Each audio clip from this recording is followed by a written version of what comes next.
Okay, and we are live for the rd2l Masters Season 1 Division 1 lower bracket playoff series between the Majestical Testicles and Team Juan.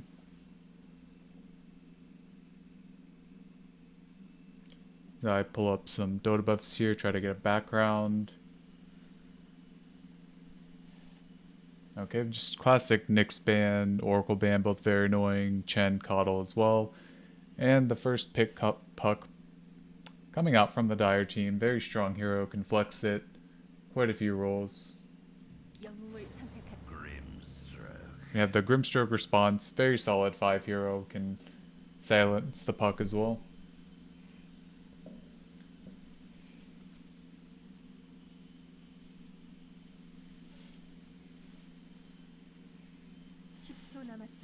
So pulling up this Juan team here.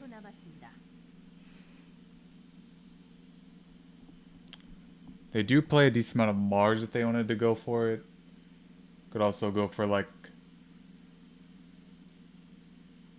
just the Undying would be kind of strong. It's a bit rough because they could just go Snapfire, but they go for the clock instead, so probably going to be either a 2 or a 3 puck, unless they'll go for the 3 Clockwork Foot.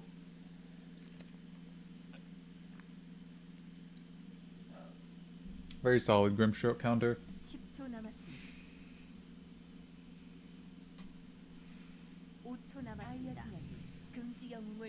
And Radiant just responds with the classic Wraith King hero.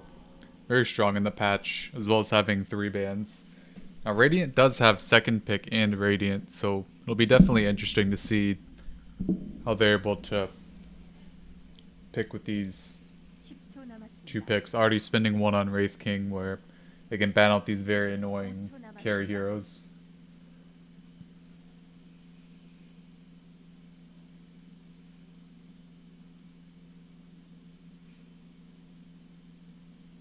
You can probably ban out the Troll, ban out the PA type heroes if they wanted to. Just depending on what route they choose to go for.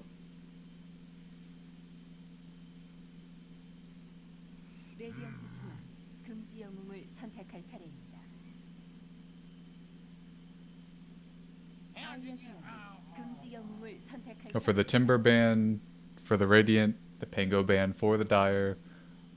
Both very solid.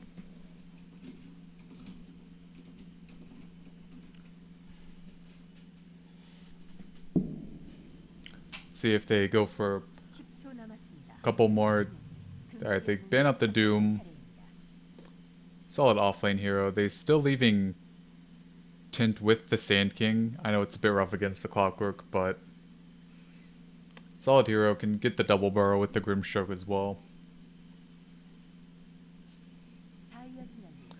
Tide ban from the Radiant. Just wanted to give Wraith King as good of a lane as possible, banning out these 2 very tanky, very annoying offlaners.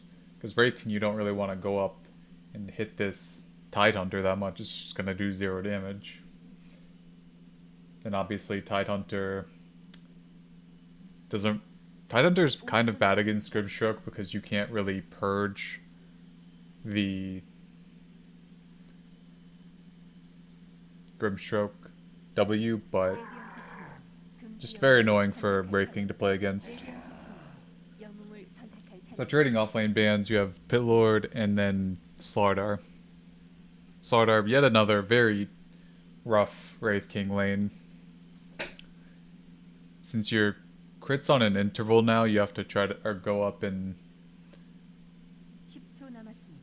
If you can't do that, especially against a Slardar type hero, then it's really rough to get those early levels. And then the Pitlord ban, very good against Clockwork, can also just root the puck in place. I wouldn't be surprised if there's a Sand King pick, maybe not here, but at the 17. I'm thinking this is just going to be an easy Snapfire pick if I had to guess.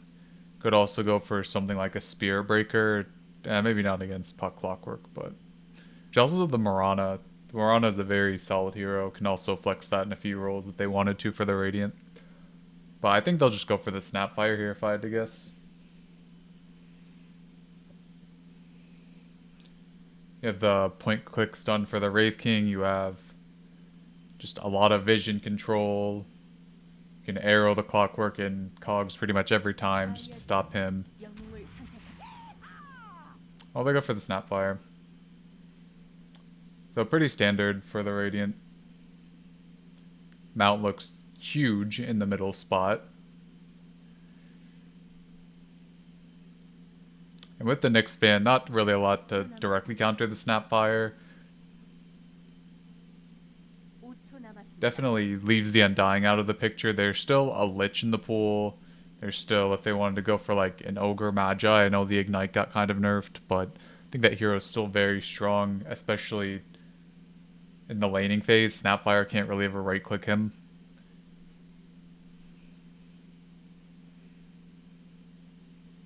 Because I don't think either Puck or Clock are going to be pause 5 heroes here. But they go for the OD instead, so... Very buffed recent hero. They added like 20... I don't know if it was 10 or 20 move speed, a couple armor. Just kind of lowered all of his cooldowns a little bit, so definitely a very strong hero. One thing to mention is that you can just Snapfire hop directly on the Astral once it's done. But it's very annoying hero to play against right now. Valve saw his 40% win rate and just probably buffed him too much in too short of amount of time, I think. The hero definitely needed buffs, but for that many buffs in that short amount of time, I feel like might have been a little bit too over the edge in terms of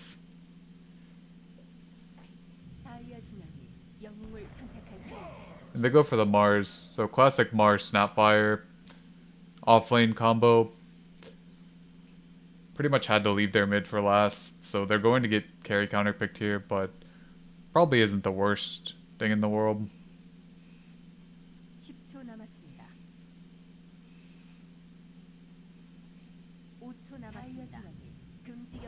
They go for the PL. Classic Wraith King counter doesn't matter as much because Wraith King has Shard at 20 minutes, but doesn't care that much against a Mars Snapfire. But Dire are lacking on big disables outside of Coil though, depending on... I'm thinking this is a 3 Clockwork and a 4 Puck, but it could just be a 3 Puck. I feel like Puck might do more with farm here actually. Because Clock 3 against Wraith King, I feel like falls off a lot. Especially because if you're not getting these solo kills on Snapfire, because you can definitely kill the Grimstroke, but if you're not killing the Snapfire, which there's a decent chance he's not going to be able to solo kill eventually, especially with just the cookie out, I feel like Puck 3 is definitely just going to be a lot easier for the Dire to run here. We have Lich banned out from the Radiant. You need to ban out these pause 5 heroes. It'd be really funny if it was pause 5 OD actually, but thinking it's just going to be mid, but Dire needing to ban out another mid, banning the Leshrac, probably going to ban out. It could be, I don't know, Pugna against PL is kind of rough for Pugna sometimes, but just need to ban out another mid. Could go for like an Ember ban, a Void Spirit ban, any of those. Storm. They go for the Zeus instead, so a lot of wave clear, and then the instant silencer ban, so another strong pause 5 can definitely interrupt Snapfire Mars combos a lot as well. So as we come down to the last pick for the Dire, they probably need a pause 5 unless it's some weird, wacky OD 5, which I think would be really entertaining. I don't know if how good it would be.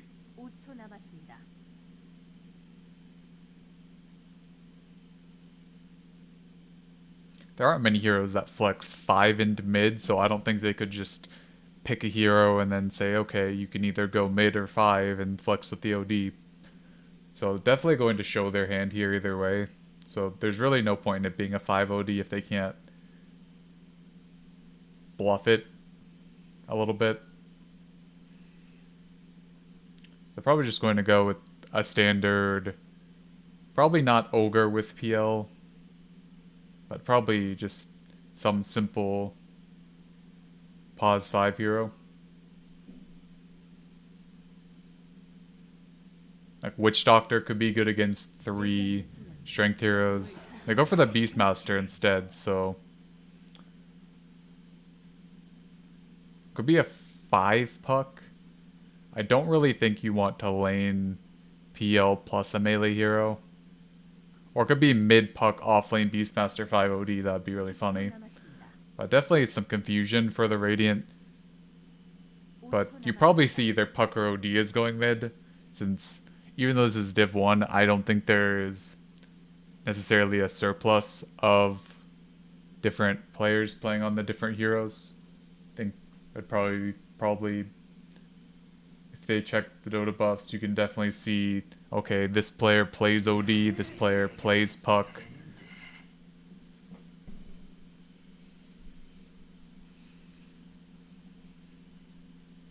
I mean, any good player can play puck, but it's a little bit different when you're like cutting waves and just going along the margins with it. So it's going to just be a Void Spirit for Sev. Very classic hero. Going to have to see exactly what item builds are for Dire to figure out where everyone's going. Radiant, a little bit more standard.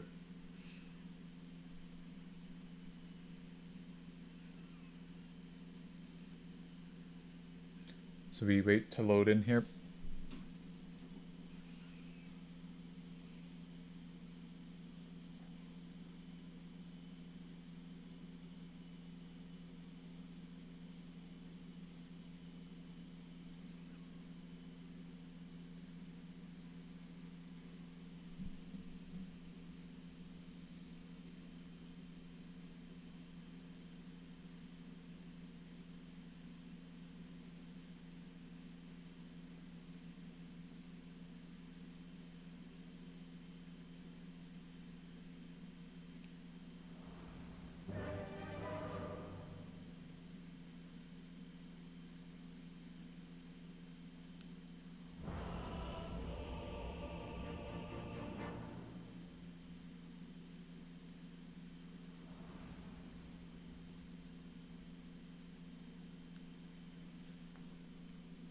Okay, on the Radiant we have Fox.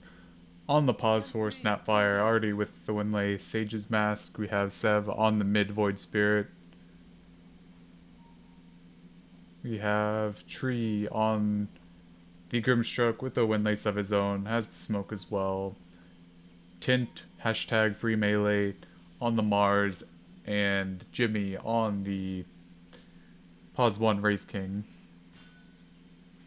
On the Dire, we have Yi on the Beastmaster, looks like he's going pause 3. OD on the, I'm guessing, pause 4 OD. Triple H on the Clockwork. I have 666 on the puck, definitely mid. And the PL played by, I'm not pronouncing that right, but Rai. Does break the smoke. Very solid positioning from him. Doesn't look like the Wraith King will be caught out either. So very interesting to see if it's not going to be an aggro tri lane, so it'll be interesting to see whether the puck or the OD will TP top. Not sure which one of these players, or that clock or the OD. Looks like it's going to just be the clock running top. So the 4 OD coming out, and it'll be interesting with the clock PL lane to see exactly how that goes. Clock very takey with 740 base health, but does only have 1 tango though. You see OD getting down the Obzord in the lane.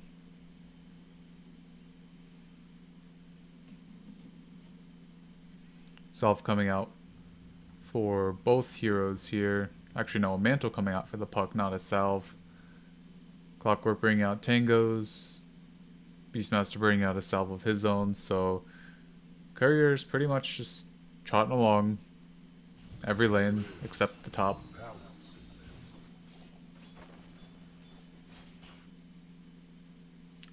So we see a pause coming out from the Dire team.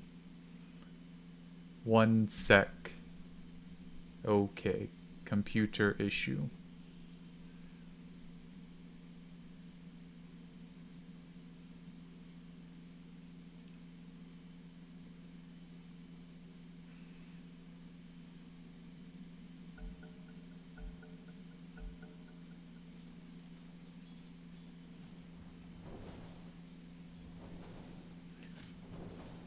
You have this OD with 60, I guess it's 55 regularly, but right now 60 base damage, 325 move speed, 8 armor, just whacking this Grimstroke. Grimstroke's like, what the heck is this hero? Why does he have 8 armor and 325 move speed and not have like 40 damage level 1? But Beastmaster getting kind of low, and Clockwork actually getting the first blood on the Snapfire. Very unfortunate. Snapfire not hitting level 2 before the Clockwork, so just classic Cogs Battery Assault combo there. So we see OD just trying to put a little bit of pressure on this Wraith King. Interrupting the pull a little bit as well, giving his Beastmaster some space. If they do stack that big camp, will be interesting to see who's farming it out.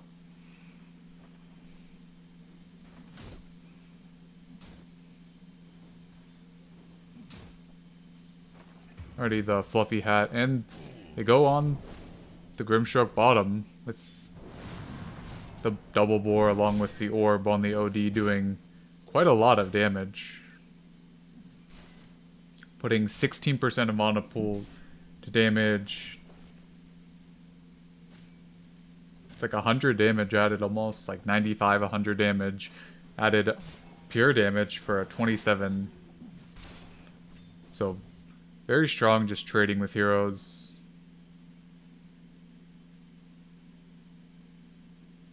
Along with just having a 4-second cooldown for that. Wraith King forced to salve up.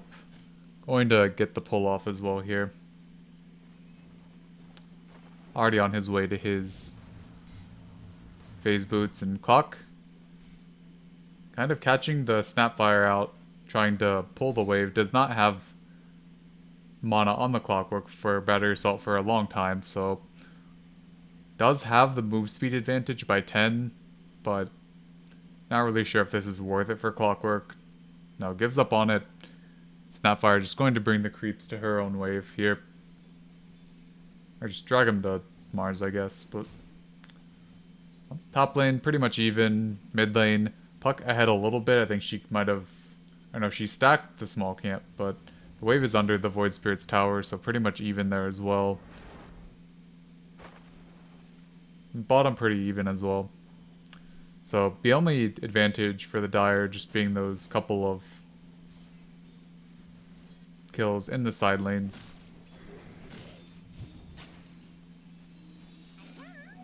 We see Snapfire stealing the haste rune from the Puck.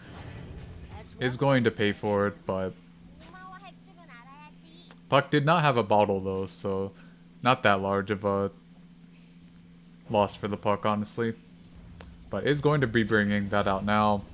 In the bottom lane, they do get the rate, or they do get the OD.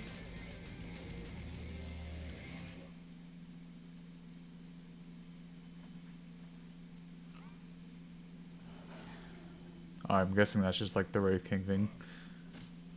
OD is going down. Wraith King very low in the bottom lane. Neither hero having a salve.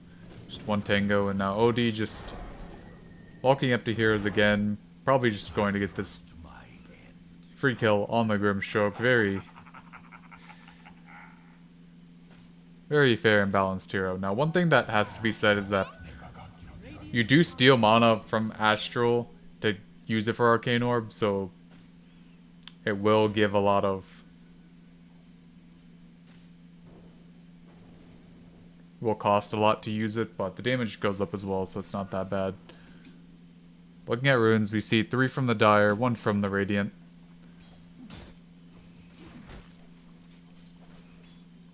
Looks like Tint bringing out the rest of his fluffy hat here.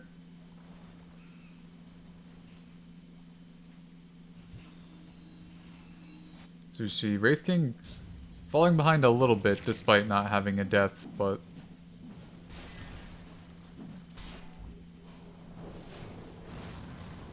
he goes on the Beastmaster a little bit. So they're able to pick up that kill. Uses the stick charges as well, but jukes out the OD on the Wraith King. OD does cancel the salve, but is going to go down to the skeletons, so very solid coming up from the Radiant team, able to pick up both of the kills on the offlane. Pretty much giving Wraith King, on top of his full phase boots, 500 gold, so be interesting to see if he goes for just the casual glove or whatnot. As Clockwork finishing out his full tranquil boots on the top lane, just kind of walking around. Has the fluffy hat of his own. Mars with the full Falcon Blade, giving him quite a lot of mana actually. With the Bassi, gives him 5 mana regen. Now obviously, HP, damage, very solid as well. Bottom lane, still battling. They go on the OD. Gets the right click off, not nearly enough to kill. But Grimstroke did dip out of the lane a little bit, so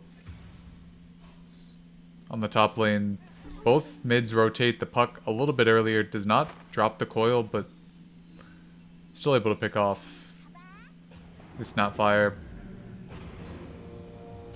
Clockwork kind of just trapped in the cogs, is going to go down to the Void Spirit, so pause 5 for pause 4 trade. Both mids rotating there. Puck still having a full regen rune as well.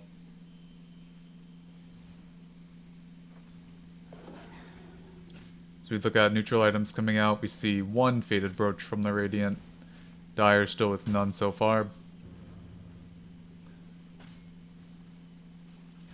So Wraith King queuing up for a Midas as of this moment. Can always change his mind, but has the glove at least, so it's going to start farming a little bit, but OD definitely wanting to put a stop to that.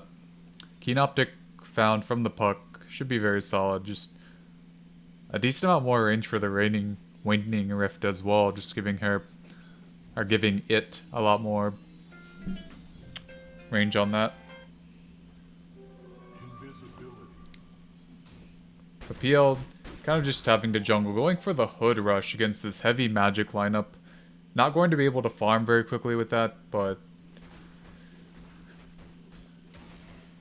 personally I think maybe just the regular Ring of Health and then building into an Abyssal later on might have been better, but choosing to go for the full Hood as they do rotate the puck bottom. They are able to get the kill onto the pause 5 Grimstroke, but Wraith King just farming up, hitting the jungle, getting the Ocean Heart. Very nice. As PL gets the Possessed Mask, so able to lifesteal a little bit as well.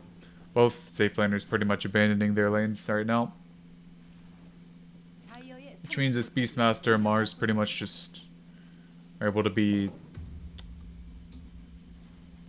farming for that. But as we look at the net worth, Puck number 1 followed by 3 Radiant Heroes. We have PL Beastmaster a little bit behind, but this pause 4 OD already having half of a Meteor Hammer. I think that's what Meteor Hammer is still. So we do see the Void Spirit rotating bottom. Should be able to get this OD kill and probably the Beastmaster kill as well. He has the Dissimulate. If he hits the Dissimulate, Beastmaster's dead. If he doesn't, he still might be dead with Resonant Pulse and just a few right clicks. But there is a 10 charge stick if he chooses to use it on the Beastmaster. Food just got here.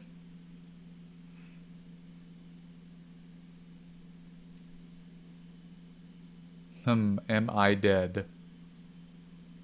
I am not sure. He could probably stick TP, and there's no way he dies as long as he's not in the range of the tower.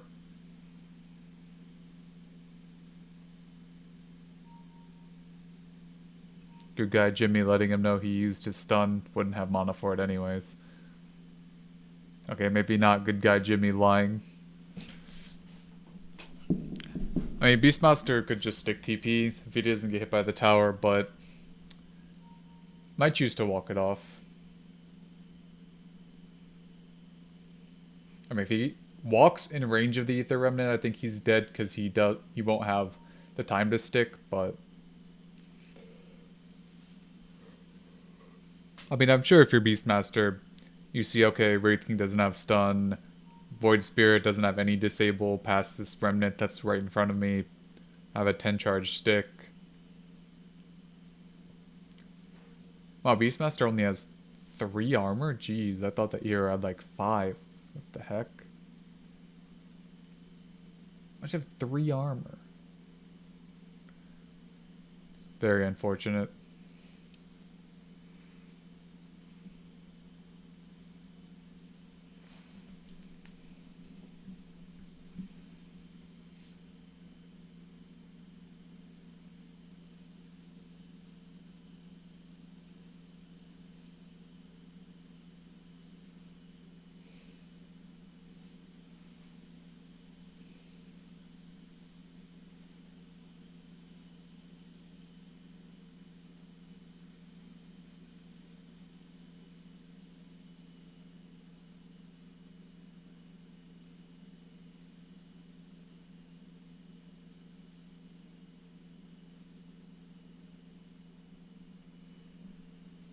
Okay, as we get unpaused, see what the Beastmaster does. If he just stick TP, yep. And he's in range of the tower, so he dies. Very cool. I think he survives if he doesn't get hit by 2 tower shots, but I guess we'll never know. Losing his TP, losing his stick, both very unfortunate. So we see 2-2 on the runes. Wraith King pushing out the middle lane, working towards his Hand of Midas. Might finish it, might just say, screw that, gonna finish Radiance. So he has the money for the Midas now, is going to choose to go for it, so... PL has the full hood, a lot more tankiness, but at the same time...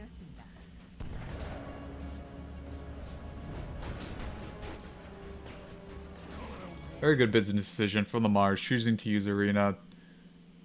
Keep the Clockwork out. Clock not finding the angle to hook there. I think he might have just hit 6 actually, but... You see Beastmaster with that death falls a little bit behind. Has the full Necro and the Boar, but this tower is still over 2/3 health.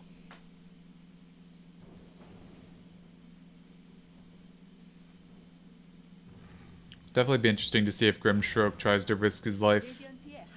Pushing this bottom lane. Has the full Stroke of Fate, so definitely a lot of damage.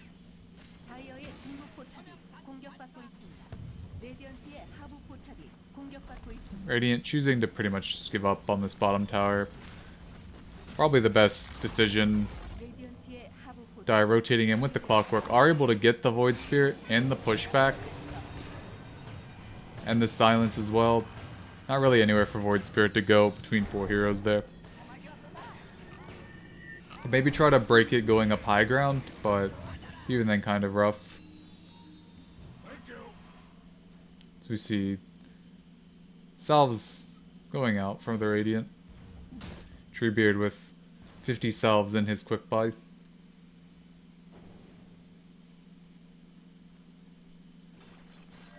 Wraith King just farming up on the top lane. PL farming as well. This PL has the hood, has the treads, so he's able to tank a lot in the woods, but he's definitely going to need a lot more space in this Wraith King. Even with Diffusal PL, I think Radiant's Wraith King is definitely just a lot stronger, especially with a Midas. But as they do kill the Puck with their ults in the middle lane. Not really sure why Puck was that far up, but it's still just a pause. Or no, that's a mid Puck. Has the full bots actually, going for the Witchblade now as well. Yeah, this bots Puck plus the Hood of Defiance on the PL means these Dire heroes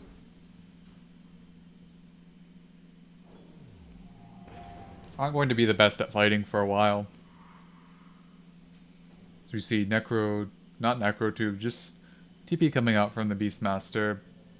They do have this Puck play with the bots, probably going to try to kill his Void Spirit. Should be fairly easy with the... Oh, they don't have the Roar.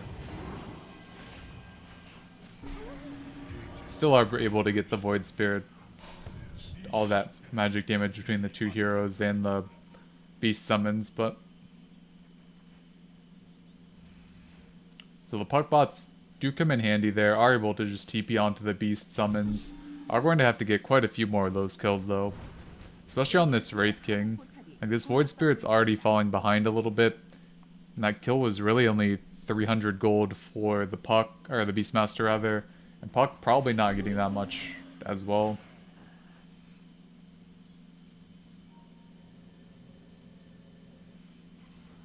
Radiant looking to group up a little bit.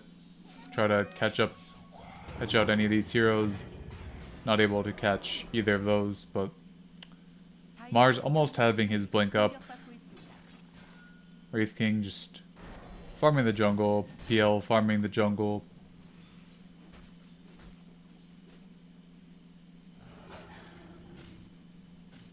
Beast just now brings out his Necro level 2.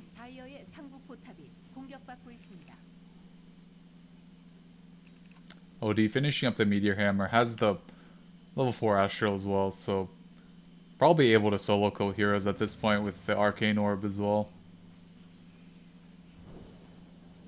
It's 15-minute runes come out, looks like it should just be a 2-2 trade. They have the Mars Blink, so probably looking to smoke up with the Radiant 3/5 as they do so. Okay, getting another sentry out just in case. And they're not smoking.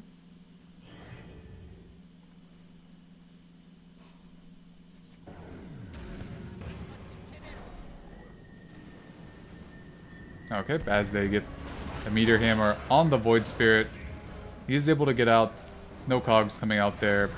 And very large Snapfire globs, but OD Hammer does bring down the Void Spirit. Really unfortunate for the Radiant not having all of that damage in the fight. Pretty messy from Dire, but doesn't matter. Having the PL in the fight as well, so that's a 5v4 technically. Beastmaster almost going down, but the Meteor Hammer OD securing a third kill as well as the tower. So very solid from the Dire. Able to get 3 kills. Not worth only showing 2 of them, but while this is happening, Wraith King is just farming top. Has the full relic, almost the Radiance, is going to have it in roughly 1200 gold. It's a large, very large stack, jeez.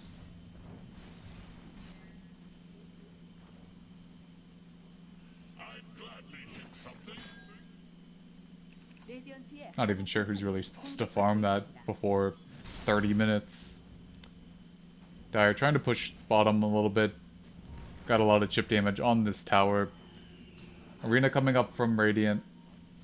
Dire has all their cooldowns as well, except the 160 Sanity's Eclipse, but just throwing the Necro units at the Snapfire, just solo dying to those. Very annoying to deal with. Even before the Necro Archer has the slow, just very annoying. They might not be able to get this tower though. They don't have any. Getting silenced is going to go down. Very large kill from them. Mars might be the trade here. Is going to get Meteor hammered up. But doesn't look like there's much to be done about it. And this Beastmaster is just right under the tower. It's going to go down as well. OD might be the 4th casualty.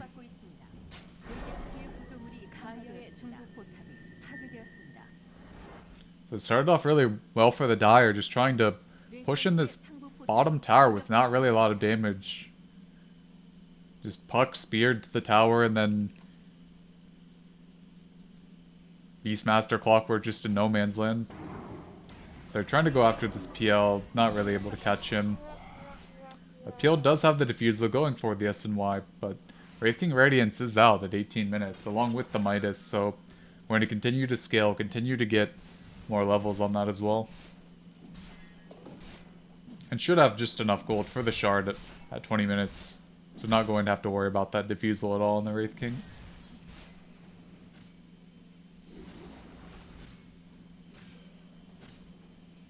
Puck has the Witchblade, has the bots. Clock has a hood of his own, probably going pipe with that one. Necro 3 coming out for the Beastmaster, and they're just going for bottom again, just trying to run down this tower. They should probably get it. Radiant can't really mount a defense in time with these Necro units just doing a lot of damage to this tower. They do catch out the Mars with the Meteor Hammer. Is going to get pushed up, but unfortunately going to break the coil. And the Snapfire as well, going to be taken down there. Hook misses for the Clockwork, but still 2 kills for them. Jeez, these Necro units are just stupidly fast. What the heck?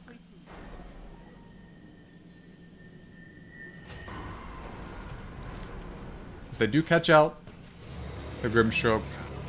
Going to be going down very quickly. Just run down from the Dire units. Just really rough for them to be able to fight into this 3-man, kind of 4-man with Puck once Puck has coil up. Mine up. As Wraith King baiting out the Reincarnation is going to get the Snapfire globs as well. Unfortunate for the Mars not being able to hit the spear combo. Wraith King dipping out of the fight. Dire still pretty much fully alive with all of their heroes.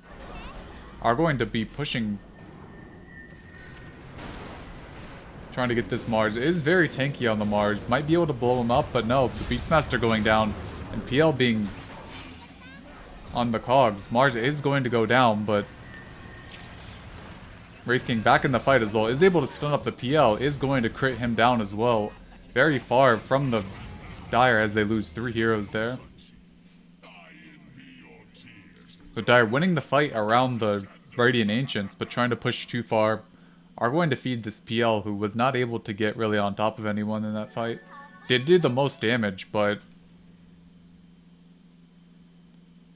just could not really get anything done in there. As Wraith King dies once, doesn't die again.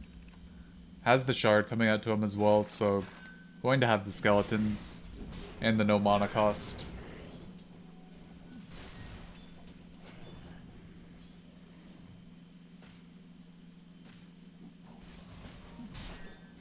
Once he has Blink as well, it's just going to be a lot easier jumps. They do get Beastmaster here. Probably nothing Beastmaster can do. Can't really use the Roar there as the Necro units do live, but very solid pick-off from the Radiant as his Puck has 4,500 gold. What is this Puck buying? This is a lot of gold.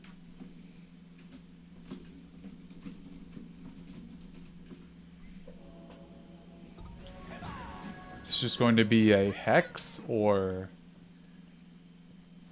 I understand saving for buyback is very important, but when you're up 4,000 gold and your Puck has 4,000 gold, it's an even game.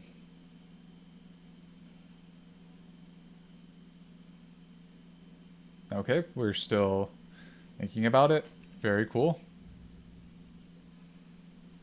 So we see Mars going for the BKB. Void Spirit going for his Ags. Blink up on Wraith King. PL going Yasha into Heart. So going to be interesting to see if he finishes that. And Puck just says, screw it, I'm going Ags. So is able just to pretty much right-click the Ags outright. Not really a ton to break it outside of Cog's push. Maybe a Beastmaster push, but...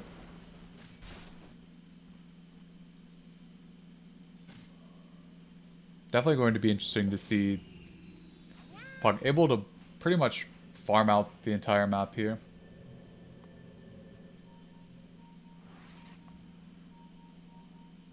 Does the phase shift attack work with the Witchblade? Come on, farm something. Well, that doesn't tell me anything. Alright. Just have to check the next one.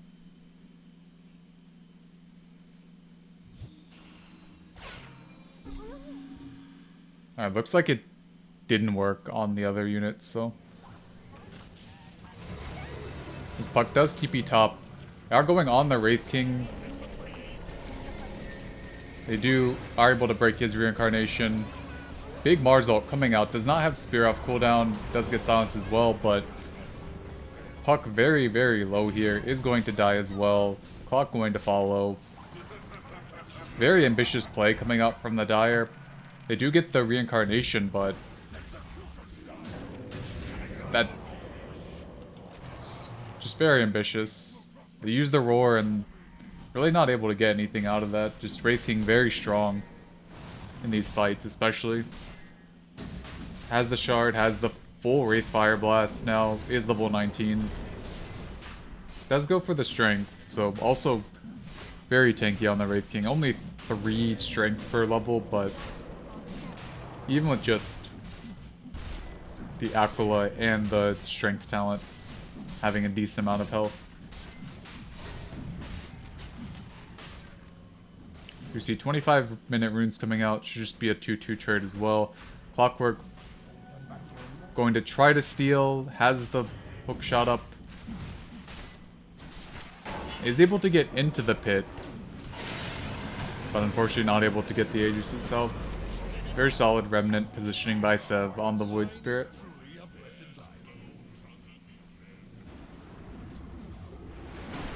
OD has the Ether Lens. Going for the Blink now. Has very large range on the Astral.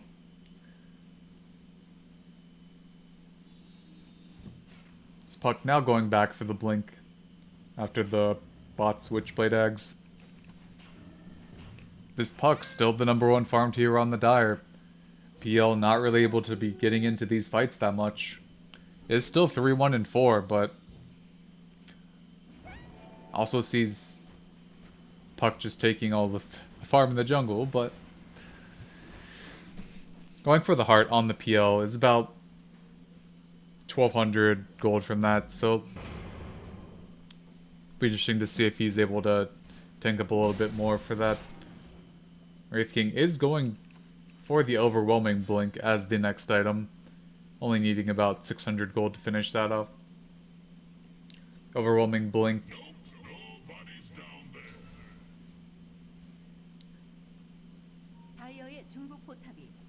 Very expensive item, but is going to pretty much just instantly destroy any sort of PL illusions. Wraith King doesn't have a ton of strength, but at the same time having that sort of slow and damage just means these illusions aren't going to really be able to do anything. So he does pick it up. They don't have the bottom outpost, so unfortunately he has to travel from mid, but they are able to just to pick off this PL immediately. Uses the Manta that he picks up instead of the heart, but just not able to create the separation.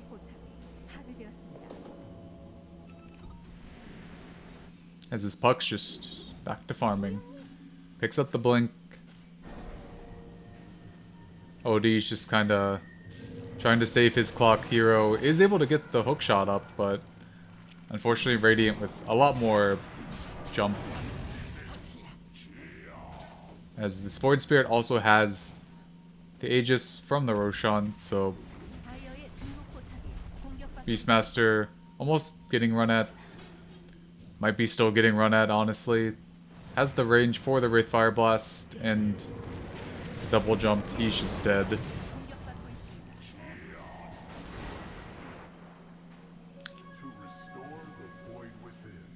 One day Radiant will push towers and kill them. There we go. Full skeletons up from the Wraith King. Not choosing to use them yet, but there we go. So we see almost Greaves up for the Snapfire. Grimstroke has Ether Lens, over half of a Force Staff.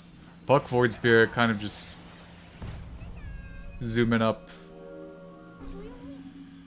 Neither hero are really able to kill each other.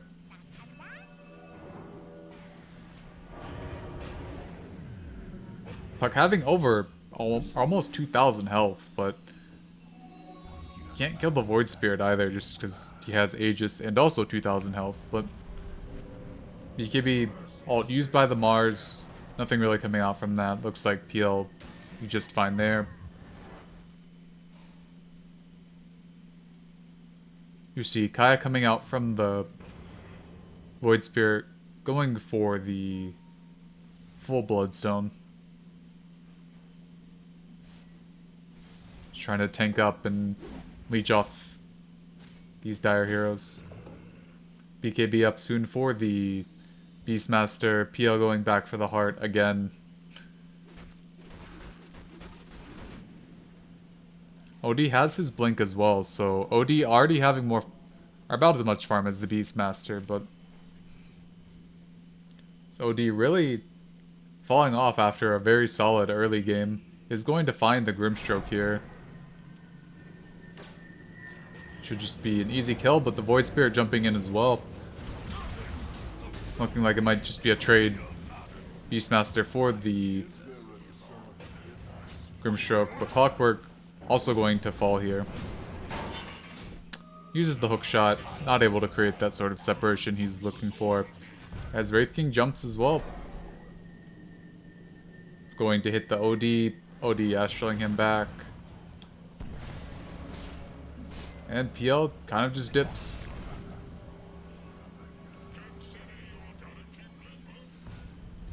So they do get the Grimstroke, but unfortunately for Radiant, or pardon me, unfortunately for Dire, there were 4 Radiant heroes right there, along with the Wraith King, just using his overwhelming blink, getting in the fight as well. Skeletons do take out that mid-tier 2. So you see Wraith King has the full level 20 talent with the move speed, so pretty much pushing 500 once he has the phase boots active. Puck back up with 3,500 gold in the bottom lane. Just going to TP out of there. So you see Beastmaster still missing his BKB, not really able to get into these fights, just getting silenced and slowed. Just not able to really do a lot in these fights.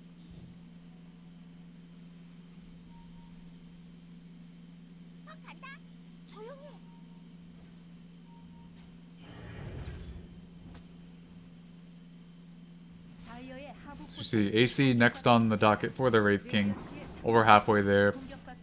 Shiva's for the Mars eventually. Beastmaster tries to get this tier 2. A lot of heroes around, so he should be able to at least get down to half. PL also joining.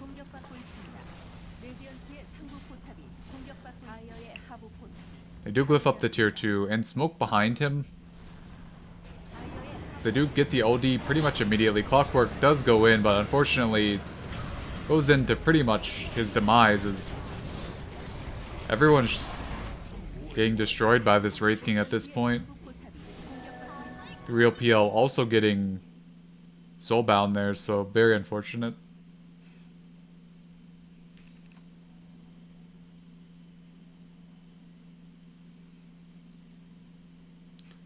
The Dire have two very farmed compared to where they should be heroes in this OD and Puck, and both of them are just kind of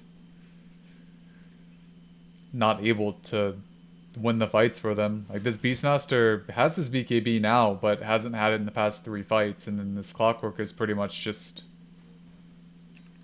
food at this point as a pause 5 Clockwork. If Dire are going to win these fights, they need to win it off the back of this Puck and this OD, or else this Wraith King is just going to prove to be too much.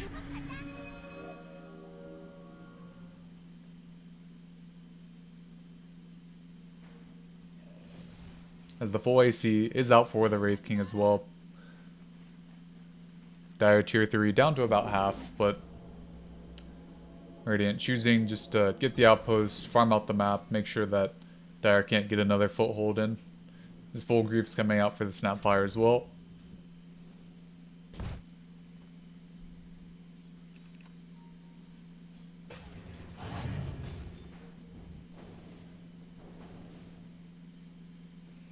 Puck has the full Octarine core, so even more cast range, even more cooldown reduction. Did take the damage and not the cast range at level 10, but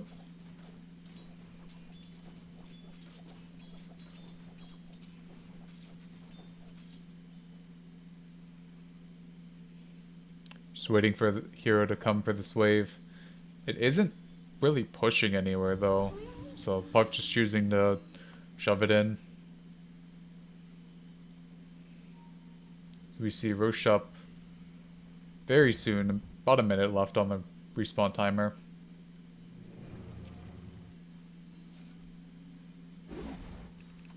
As his PL still looking for the Heart of Tarask. See, the new heart will give him a decent amount of regen, and obviously a lot of strength and health, but this PL really putting a lot of faith into his team to do the damage here, though. He has the Imclaw, which gives him a lot, but they do go on the Grimstroke in the bottom river, are able to just pick him off. Lord Spirit TPing to the shrine, or to the outpost rather. Not really anything to break that. Very solid Beastmaster bounty rune sound.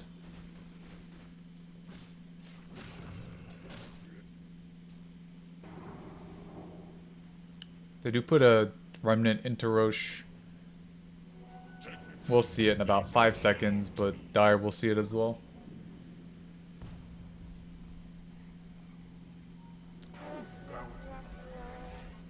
And they do see the Roche respawn on the Radiant, probably just going to wait for the Grimstroke.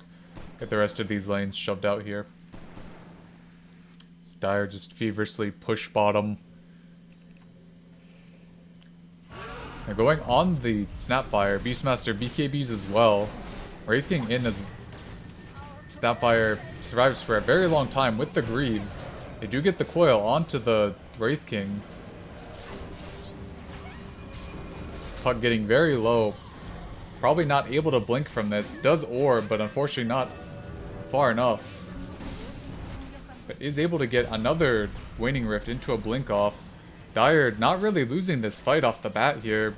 Wraith King and PL kind of just going at it. Wraith King does have a second life, but Beastmaster does die though, and PL just still is going to go on the Mars, but Mars is out of mana. That's not doing a lot of damage. OD is going to Astral up the Wraith King, but this Mars is still alive and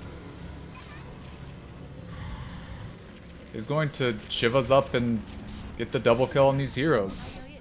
Like, just not enough damage on the Dire. They're like, this PL is just 1v1ing a Wraith King with Reincarnation, and then once this Mars doesn't have mana, this PL hits like for 10 damage. He has the full heart, but it's just not enough. Like, they go on the Snapfire and it's a lot of damage, but it's just not enough. She's able to live, get the full Greaves off, get the full, pardon me, get the cookie off, and a little bit of a throw by the Grimstroke here. Does require the Puck buyback, and they still lose 2 sets of racks, but If they're able to get the puck die back, then that's definitely going to be huge, as they get the spear. And they should just be game.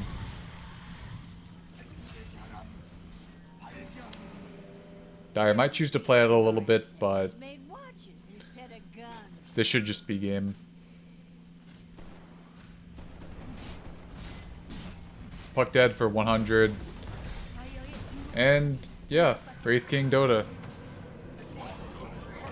This is why you pick the hero and you let your carry just do what he does. Obviously a solid showing from the rest of the team as well, but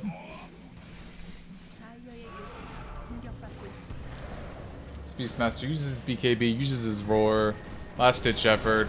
Wraith King says, I don't care about these heroes. I just care about moving on to the next game, as Mars is in the middle of the Ancient. Very nice. They do pick off the Snapfire.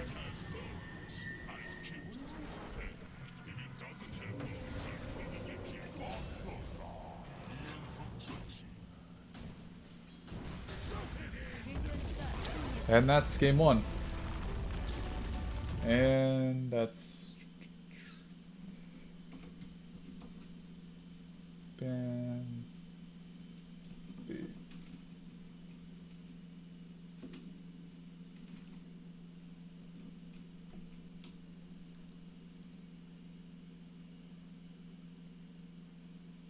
Bloop.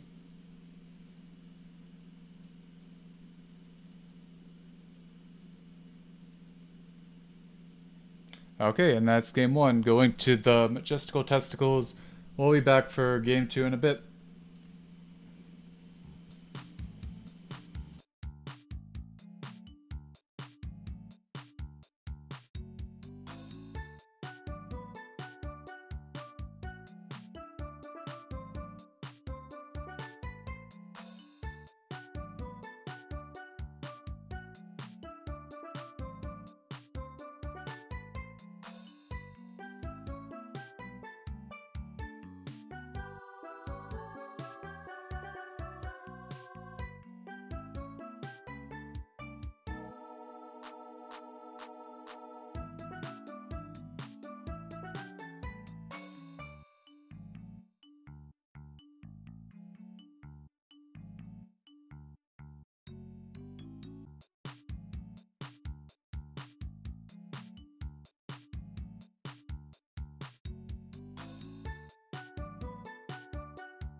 Okay, and we are back for game two between the Majestical Testicles and Team Juan. I am your resident legend forecaster, JD. And looking at the bands, we see Monkey Band, Puck Band, Nyx Band, Chen Band. Three bands, very solid. Chen Band, yeah, I don't know. As we see Void Spirit coming out from the Dire side, not wanting to have Sev get that hero again, even though he got it literally last overall. And then Gumshoe coming out from the Radiant.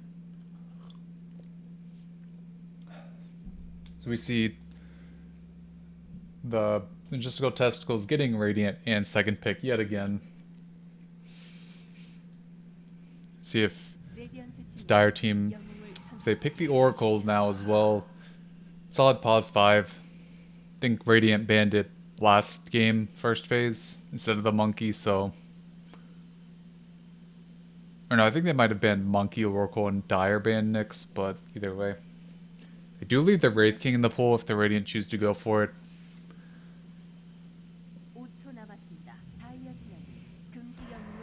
Choosing to go for the Pit Lord as well. Doesn't really care about Oracle main. Can also root up the Void Spirit. It's very solid offlane hero. No Tint plays it a lot as well.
Okay, but as we see Wraith King, PL, Invoker banned out from the Dire, Troll, Beast, Tide banned out from the Radiant.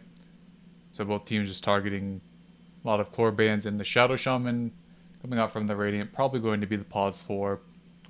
Strong lane with the Pit Lord, and Bristleback coming out from Dire.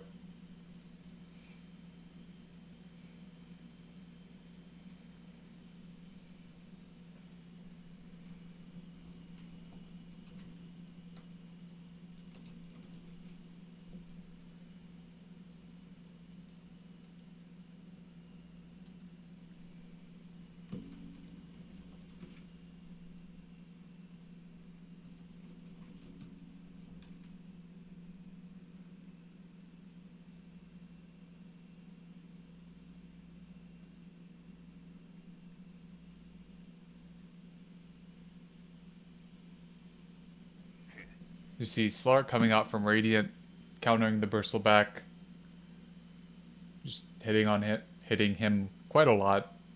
High armor hero, probably a Bristleback Void Spirit lane.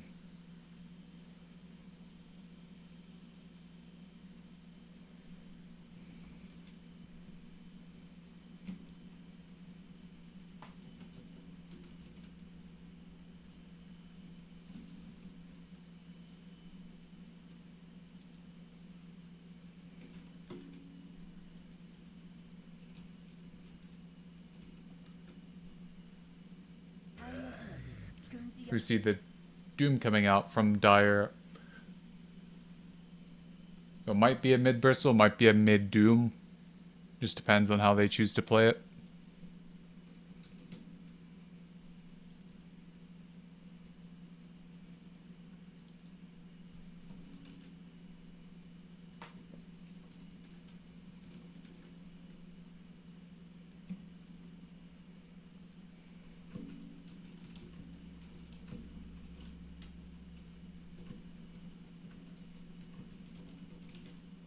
So he sees Timbersaw banned from the Dire against these two beefy strength cores. Probably going to see some carry bans. First the Drow from the Radiant. Some anti-Slark heroes, making sure that he gets a solid game.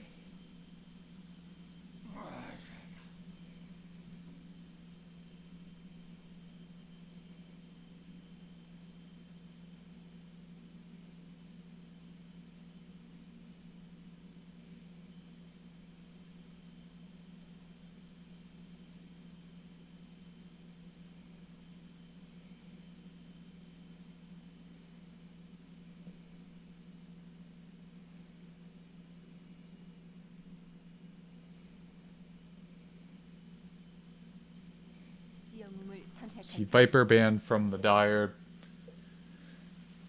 Also very good against Bristle, doesn't really die to Doom ever.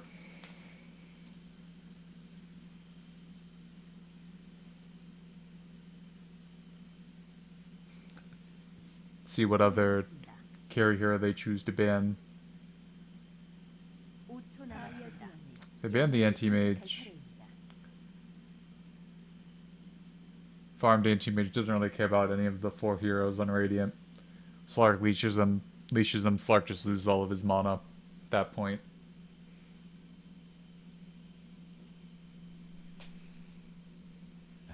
I can stop going back to the main menu. So for the Dire, you need a hero that doesn't do terribly against Pit Lord and lane, and also does well against Slark. Don't know if you're looking at like maybe an Ursa. It's kind of rough against Slark, but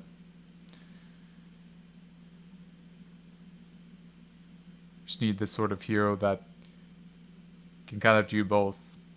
Spectre kind of just gets hit 50 billion times by Slark. Could go like a Bloodseeker, technically, wouldn't be the worst. They also could just go for a mid if they don't random, and they go for the OD instead, so might just be carry Bristle, mid OD, or mid Void Spirit, carry Bristle, but choosing to go for the OD again.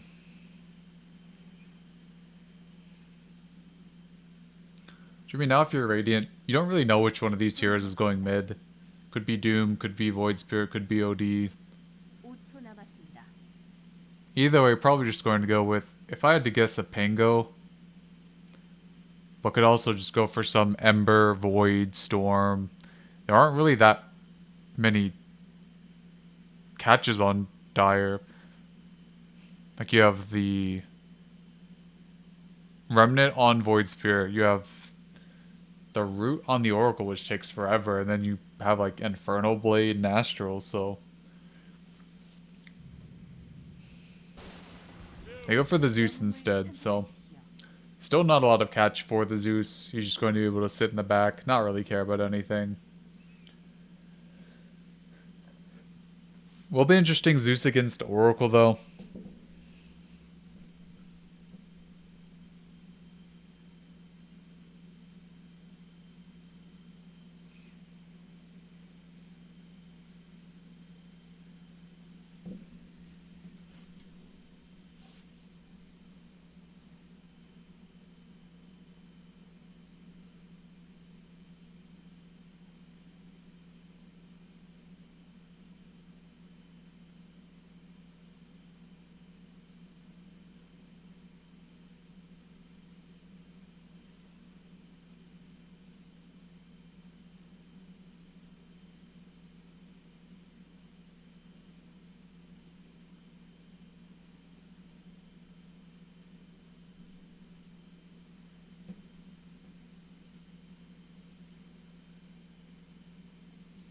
I feel like my fan might be a little bit too loud, so move the mic a little bit further out. That way it doesn't pick up on that really loud laptop fan in the background, making sure my laptop doesn't explode.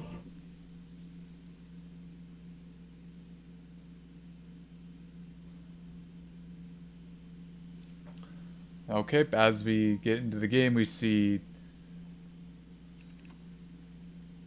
for the Radiant side, there is Fox on the Shadow Shaman, Sev on the mid, Zeus, double mango, Tree on his Grimstroke yet again, Tint free melee on the Pit Lord, has the magic stick, and Jimmy with the Oov Slark going bottom.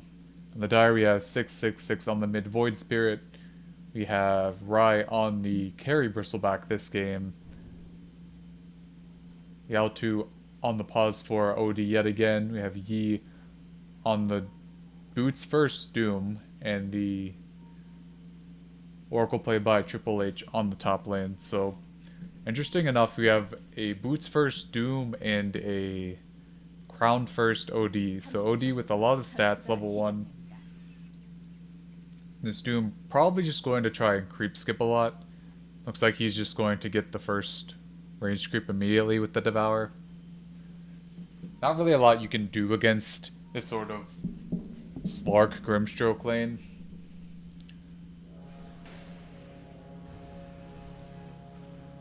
Looks like it'll just be a 2-2 trade for the runes. Unless Zeus tries to get this one. Looks like he's just going to say, alright, you can get it. Doom gets the range creep.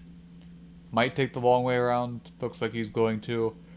If you're Shadow Shaman, it's like whatever, it's a Doom.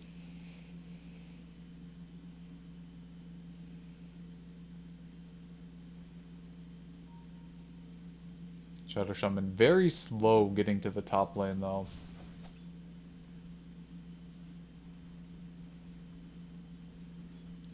Might not matter that much because Baylor still has a lot of armor, a lot of HP, but probably not going to get there for at least a few more seconds.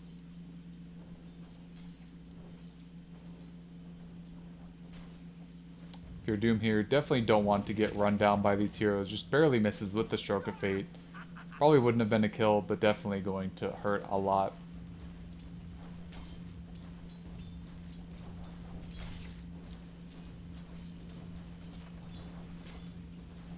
Not a very big fan of Slark personally, but in a game like this where you just have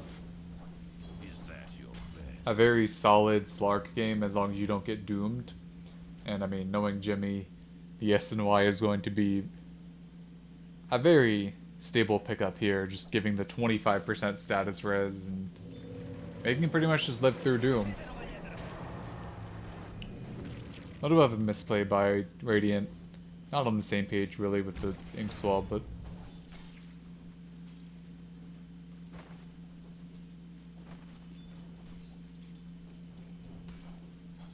Doom able to stay alive. Does take a few right clicks for his trouble, but you see top lane, Shadow Shaman does go down, has the full wand, but unfortunately not able to survive against the Oracle Purifying Flames. So we look at the last hits, we do see that Void Spirit and Bristleback top of the charts already. Void Spirit pretty much just having whatever he wants mid. Doesn't really worry about the Zeus that much until later on.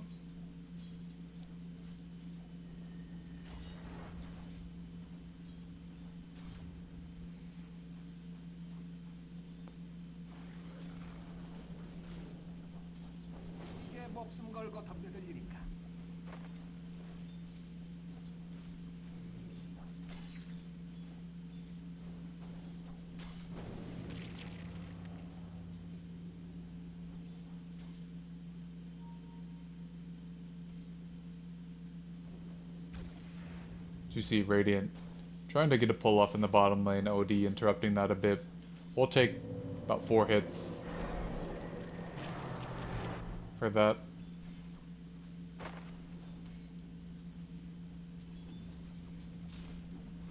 Lord brings out the chainmail. Pretty much unkillable in this top lane unless he gets 6 or 7 stacks on him.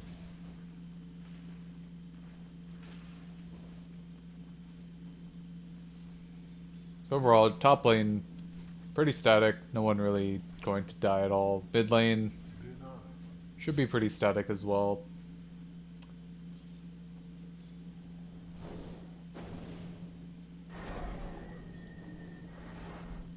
Bottom lane, you do have the OD being very annoying, but Slark should still have a decent time here. Especially once he hits level 6.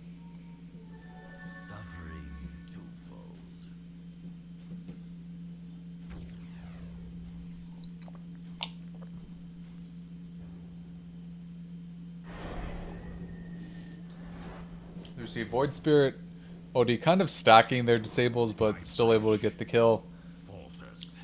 Definitely not worth it for the Void Spirit. Rotating there, using all his mana, and not getting that kill, but a kill is a kill. Grimshark going down. Doesn't have anything for Slark, so just going to take the long walk down.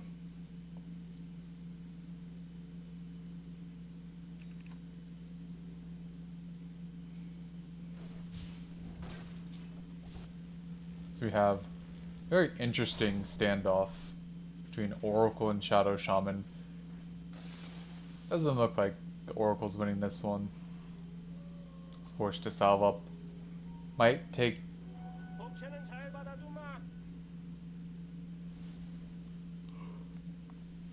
Okay, Oracle is not going to get that rune. Maybe fearing the Zeus rotation.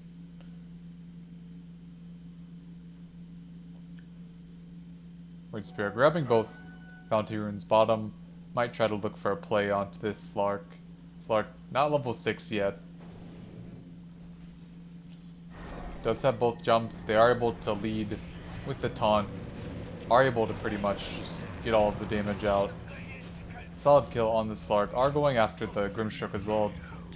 Are going to get that as well.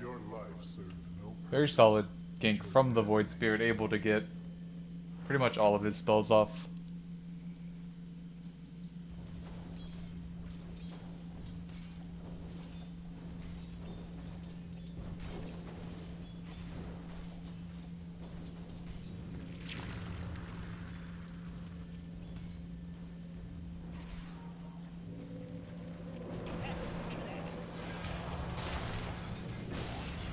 Fortunately, OD just under the tower for some reason. Maybe trying to kill the Grimstroke immediately, but very unfortunate coming out there.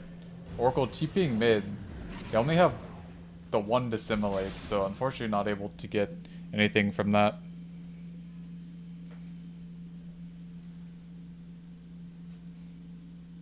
Very interesting skill build coming up from the Void Spirit going 1-1-4. Zeus can't really ever break the Resonant Pulse, but a little bit of farming lost on that though. As Pit Lord pulls the creep wave, farms it out, farms the big cam. It's all of that gold, it's all of that XP. Does not get that ranged creep though.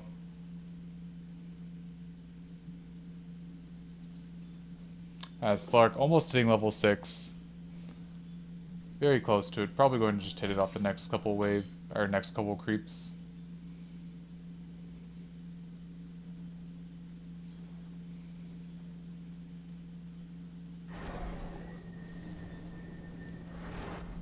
Doom also not 6, but Slark actually going down to the Inferno Blade.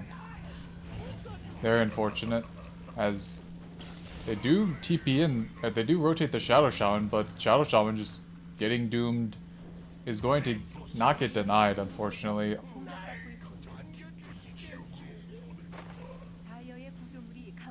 So they do glyph the bottom wave as well. Grimshark going to go down here. Triple kill for the Doom. As he almost... There, he really has the drum finished already. So just that 1 point Infernal Blade followed by the burst damage of the OD, turning the advantageous Slark lane into already two deaths for him and 3 for the Grimstroke.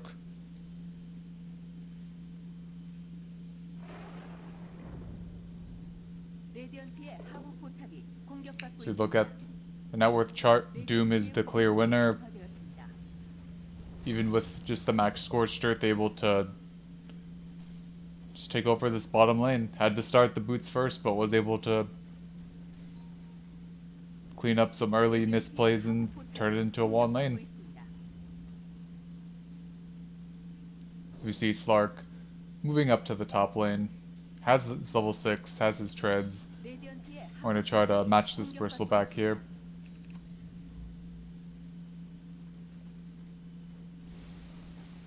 The Pit Lord goes to the bottom lane. Pit Lord versus Doom, not a lot Doom can really do in this sort of lane. Especially with no Spear Vessel type of item.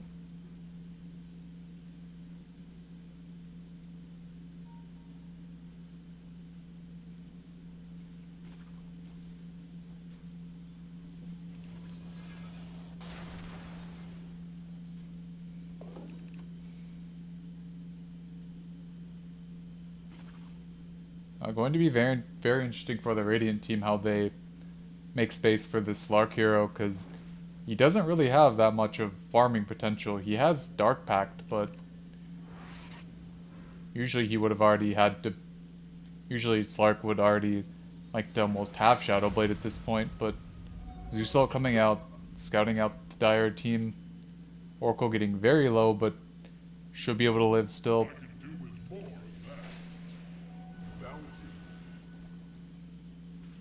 Doom is up. Probably not going to use that on a level 4 Grimstroke though. So they missed the Ether Remnant as well. Shower Shaman kind of just walking in, but they do get the Doom on the Zeus before he can get the ult off. As Slark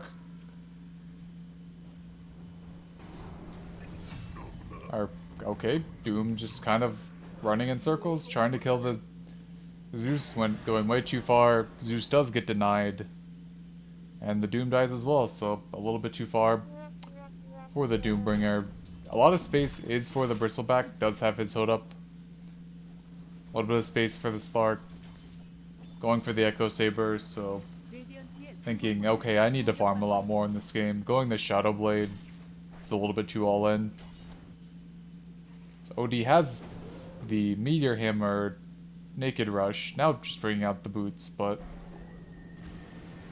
I mean, hey, when you have 325 move speed, you can do this sort of thing, as they're able to get the Grimstroke pick off.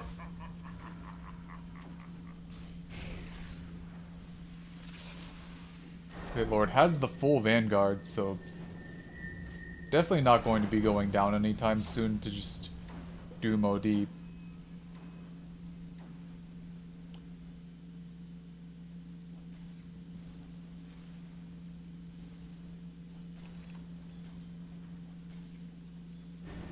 Drum Charge coming out are going to kill the Shadow Shaman. I do rotate with the Void Spirit as well. Probably going to try to take this tower, bully this Pit Lord out. Pit Lord does have the Dark Rift, we'll choose to use it. Nothing really to stop that. As Radiant might look for a play on this Bristleback. Going to be hard with the hood, but they are able to get only a level 1 Inksoil, but they do get the leash out. Going to be kind of rough, as they barely don't have the damage, as Slark dies to it actually, and Zeus dying as well. Very unfortunate from the Radiant. Triple kill going to the Bristleback there. I think Slark got hit by like double quills right at the end. Very unfortunate.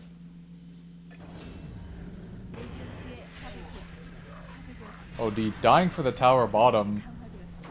Oracle almost going to be next. They have the same move speed, so it doesn't look like he'll catch up, but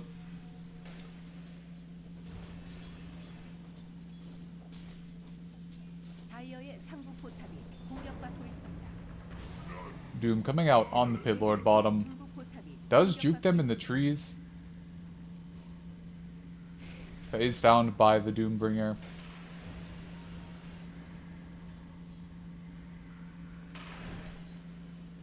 Looks like he is going to survive for a little bit, but going to die to the Oracle at the end. Still a lot of space created and to Doom down for 2 minutes, but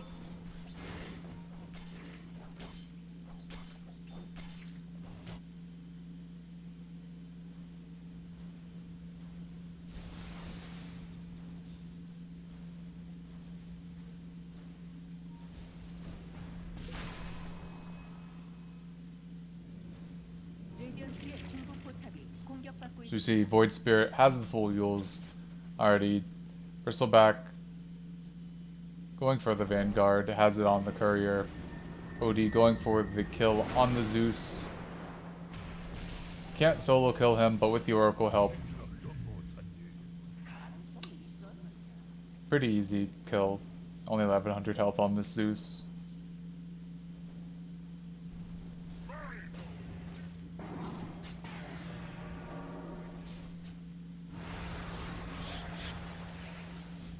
Void Spirit just kind of playing around with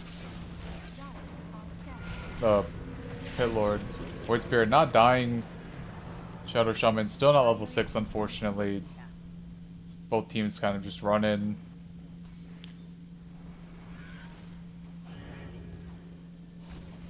"15-minute runes up very soon. Zeus does TP in. Void Spirit doesn't have any leaps. Does have a Yules, but unfortunately not able to use it. His Doom also very low, being chased by the Slark. They get the bolt kill on him as well. So very solid play coming out from the Radiant, punishing the Dire, kind of just... Like, Doom doesn't have... Doom, he used a drum charge, but he's still not really able to get anything done there. And Void Spirit just using all of his mana, not really being able to get out.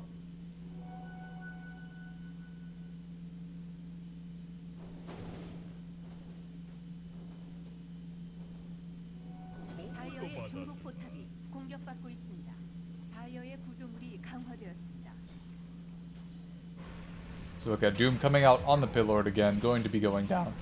Down in the middle lane. They clear up the wards as well.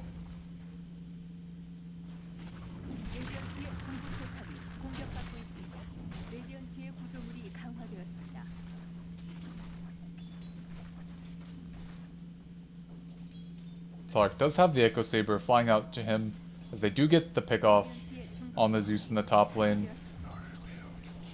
OD doesn't have a blink, but probably just able just to walk in, get the combo on him. Things not looking good for the Radiant team.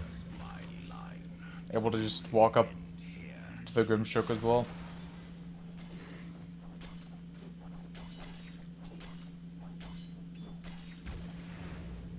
Thankfully for the Radiant, Dire doesn't have a good pushing lineup at all. They have the Bristleback, they have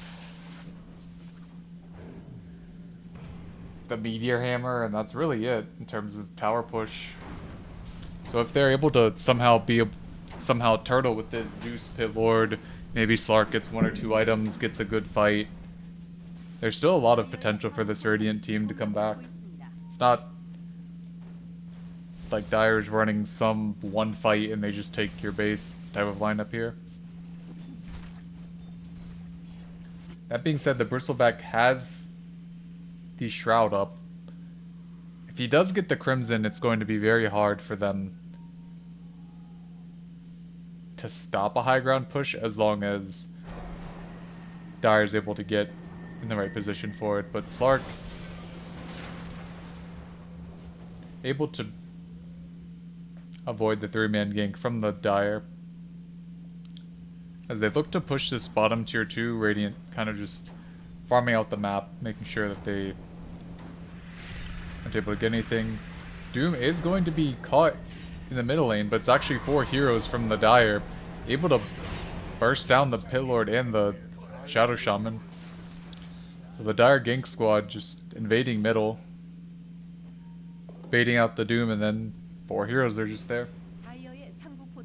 OD TP's top, has his combo up again, is going to find the Grimstroke, but Grimstroke does find him. It's still with a level 1 Inkswell as OD gets ulted from the Oracle as well. Probably just going to be the Grimstroke going down here as that orb does way too much damage. They do get the kill on the Slark bottom, using the Doom for it as well.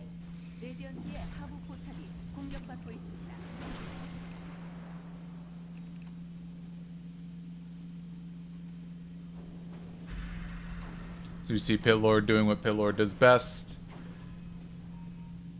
That is my tower, Sir Bristleback.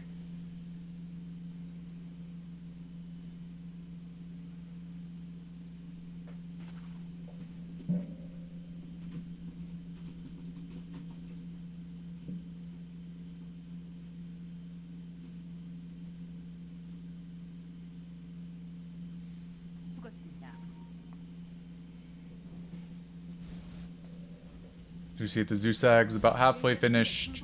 Smoke out coming from the Radiant.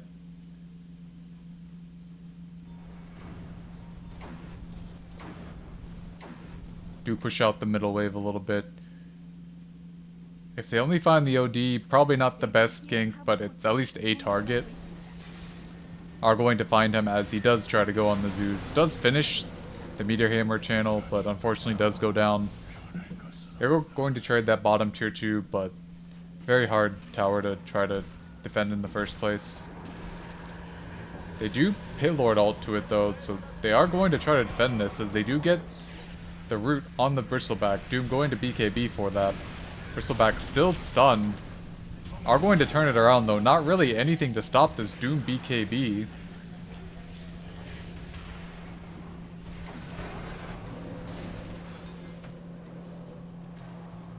With the Doom BKB being over, Zeus arriving to the fight as well. They have the Zeus ult. Might have killed at the start of it, but choosing not to use it. As they pretty much just trade supports. They do keep the tower alive, but Radiant do smoke up again. Still have the Zeus ult up. Should be a dead Oracle, just going way too far forward into the fight. He is going to ult himself. Bristleback trying to be in the fight. They are going to get the jump onto the Zeus. Going to be down to half health, but Bristleback going to be... They are going to get the trade for the middle lane. As OD arrives, going to drop the ultimate. Bristleback just unable to be really punished in these fights. Is going to get an ultra kill. Slark able to move away. Has the Shadow Dance still. Doom uses the wrong button.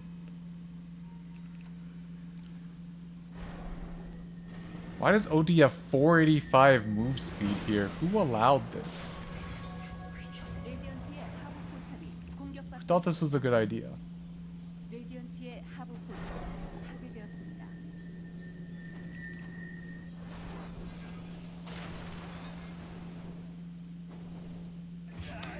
Who thought this was a good idea?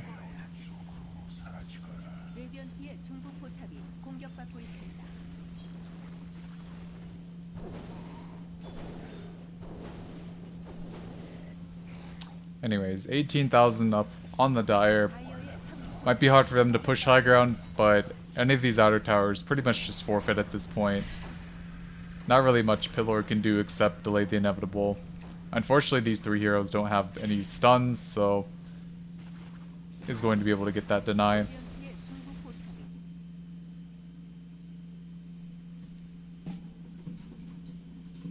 As Pit Lord does get gone in the middle lane. Did not think they were going to fight that, but hero with stun actually showed up, so his Doom steps very far forward, is going to get saved by the Astro, but a bolt coming right back up does BKB to avoid that, but Bristleback is going to get blown up from the Slark, as Oracle very low as well, does get finished off from the Arc Lightning, and OD going to be going down as well. Does have a lot of tankiness, but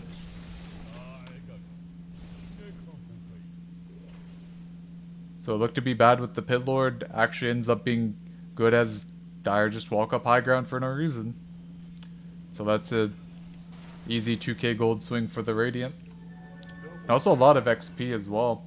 You have Slark almost hitting his level 3 ultimate. You have Zeus almost hitting his level 3 ultimate. So if you look at hero level, it's actually a lot closer than, I mean, outside of these two heroes, but for the rest of them, it's fairly close.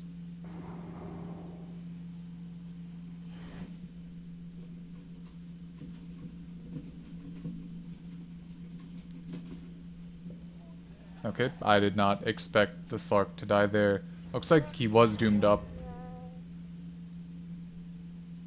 Now, it is a bad death on the Slark, but at the same time, that is a very long cooldown ultimate used for a hero that will be up in 50 seconds. Like, Dire can maybe try to look at Roche, but it's not easy with Slark being up in 50. Like, if you're Radiant, you have all of your ults. You pretty much just smoke up right as soon as Slark's alive. Unfortunately, they might not have the chance to with Doom, Void Spirit, killing the Zeus, able to just take this advantageous fight. Pit Lord kind of just blocked the middle of everything. Very optimistic TP from him, as they do get all 5 heroes eventually. So they do use the OD ult at some point as well.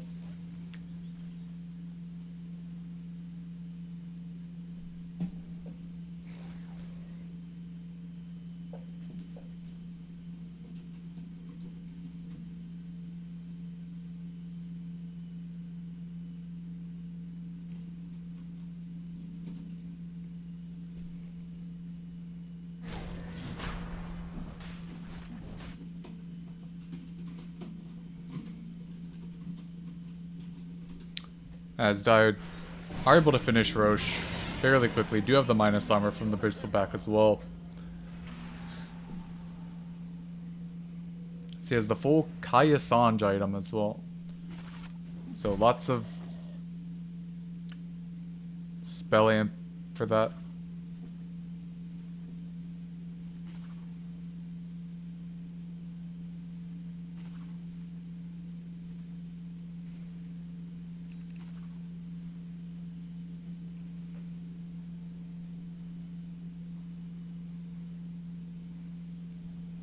Is going for the heart now. Void Spirit has his Zags. OD has the Witchblade. Looking for even more right-click damage for him. Doom has full Blink BKB. Shiva is very soon as well. Slark has the Silver Edge going for maybe BKB, maybe Scotty. Zeus very far from Refresher still. As Pit Lord getting caught out, Void Spirit just in the middle of these fights. As Pit Lord is going to be able to get out with that Glimmer Cape from the Grimstroke. Unfortunately, Grimstroke not able to leave there.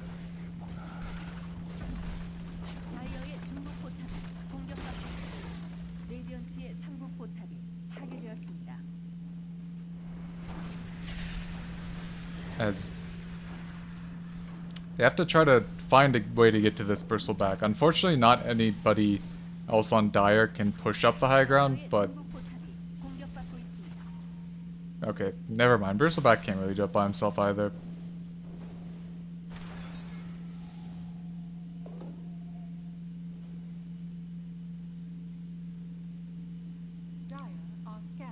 See Slark grabbing the courier, grabbing the full creep wave in the middle lane.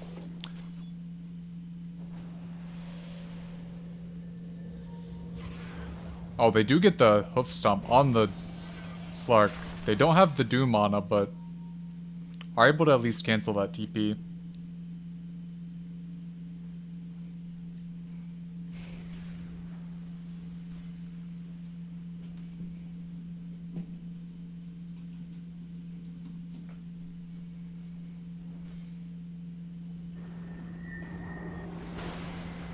Grimstroke going down in the middle lane.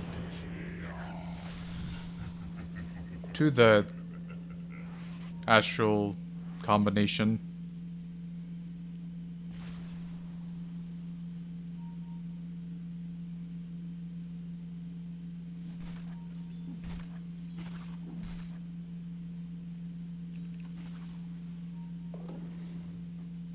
You see Titan Sliver coming out. Slark readily equipping that one.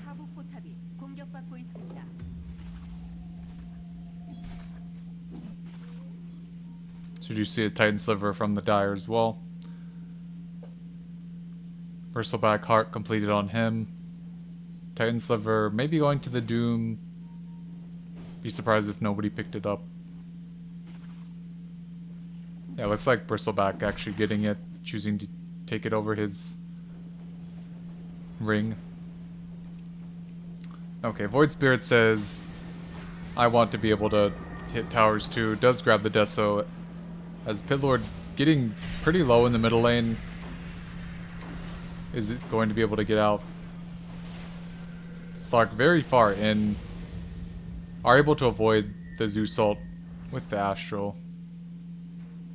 Doom not in the fight, not able to get any sort of jump there.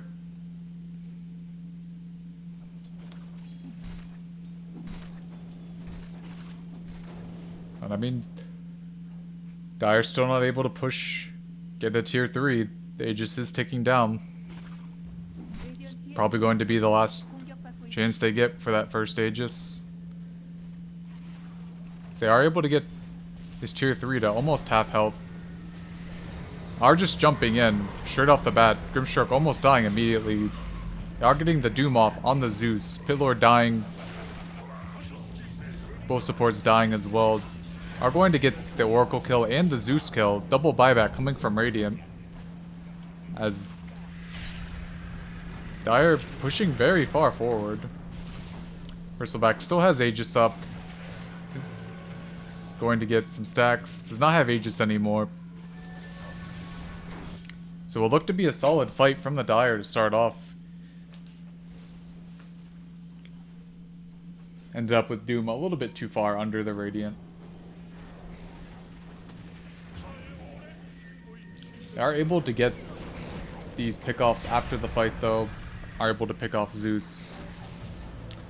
Zeus does buy back. Bristleback only with one life, but still very far up in the fight. Are going to be able to get the leash on him, but without Slark hitting him, there's not really much that Dire can do about it. Are able to get him down to half, but unfortunately just not enough damage. As Slark does go down as well.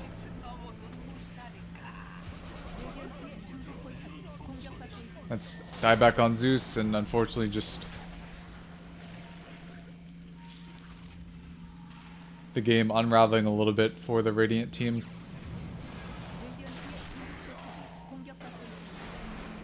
Even when OD gets low, he has the save for him, he has the save for that, and that's just GG. It's game 2 to the Dire team as we move to a game 3.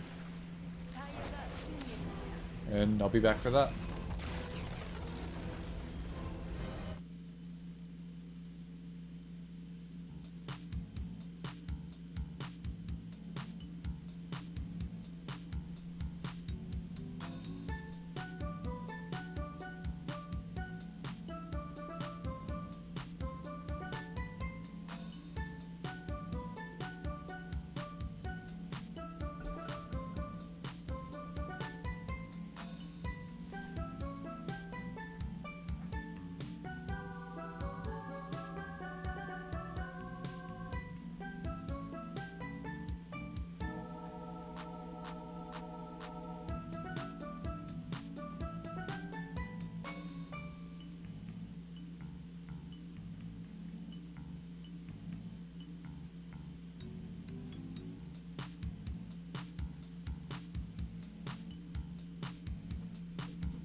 Okay, and we are back for Game 3 between the Majestical Testicles and Team 1. rd2l Masters Season 1, Division 1 lower bracket.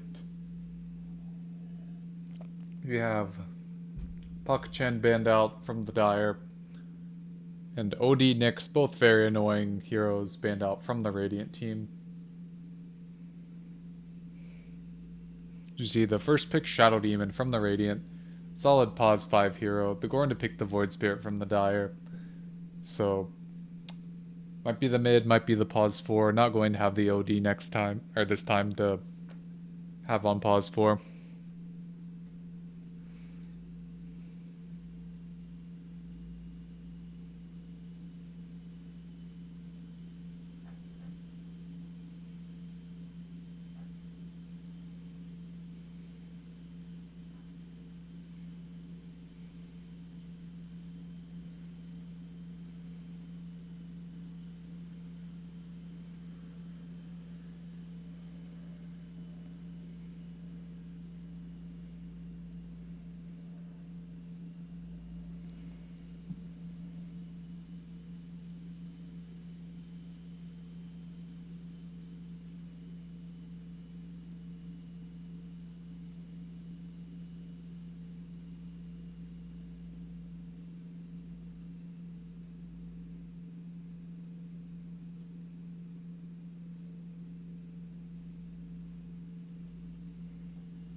Now, Kidman, we do see the Snapfire coming up from the Radiant. They do not have second pick this game, but still with the Radiant advantage. Snapfire, pause 4, and then a Bounty Hunter coming out from the Dire. So, we're going to have lots of vision, lots of move speed. It's going to be interesting to see if this is a 4 Bounty Hunter or some sort of core Bounty Hunter. It's kind of hard to call when you don't see any cores on the other team. So we see PL ban, Beastmaster ban. PL good against Bounty in lane, but don't feel like it's the strongest hero right now, personally.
You see the Bristleback banned from the Radiant. Not wanting to deal with last game, just Bristleback running them down. Wraith King banned from the Dire. More of the same, just carry beat us, don't want to play against carry. See Slardar banned from the Radiant. Very strong off-lane hero. Very disruptive in fights, especially with this Bounty Hunter as well.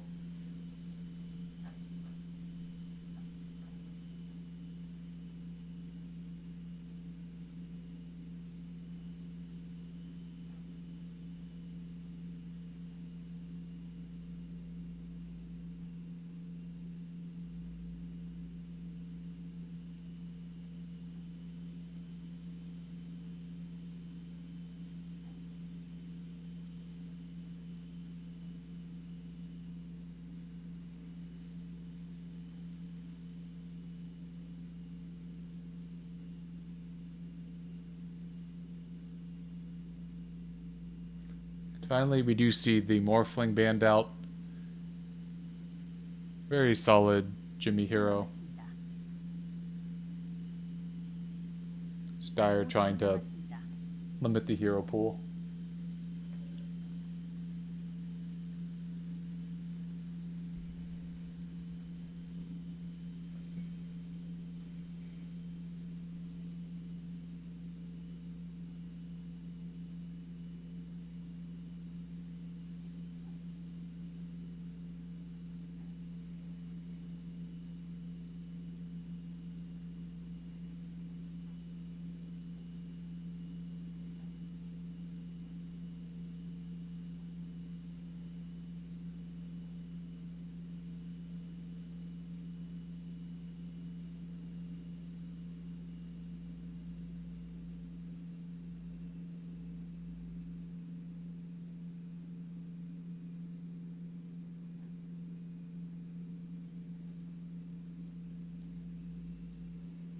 We do see the Tusk coming out from the Dire. Probably going to be the +4 hero. And Monkey King coming out from the Radiant, so does fairly well against this Tusk Bounty Hunter sort of lane if they choose to go for it. Can also possibly be a mid Monkey King. Does match up pretty well with Void Spirit in the middle lane.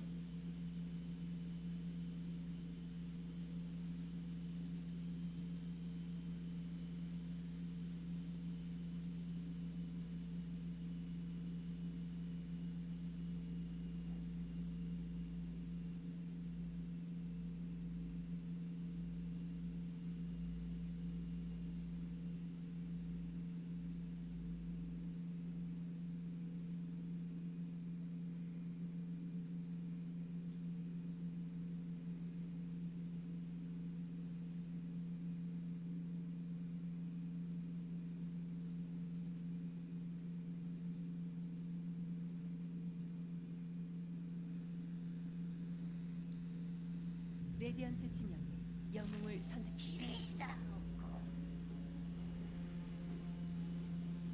Might as well actually play the music so there's not just empty space. And Weaver coming out from Dire, going for a very minus armor, very physical damage oriented lineup. Weaver Tusk very strong. Weaver Bounty Hunter is a bit of a overlap, but 5초 남았습니다. 레디언트 진영이 금지 영웅을 Radiant going for the Legion Commander, able to purge a lot of the Dire debuffs and also catch this sort of Weaver hero. Is a bit risky against a hero like Tusk to where you can just snowball for the duel, but they do choose to go for that Legion Commander here on the Radiant side.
Okay.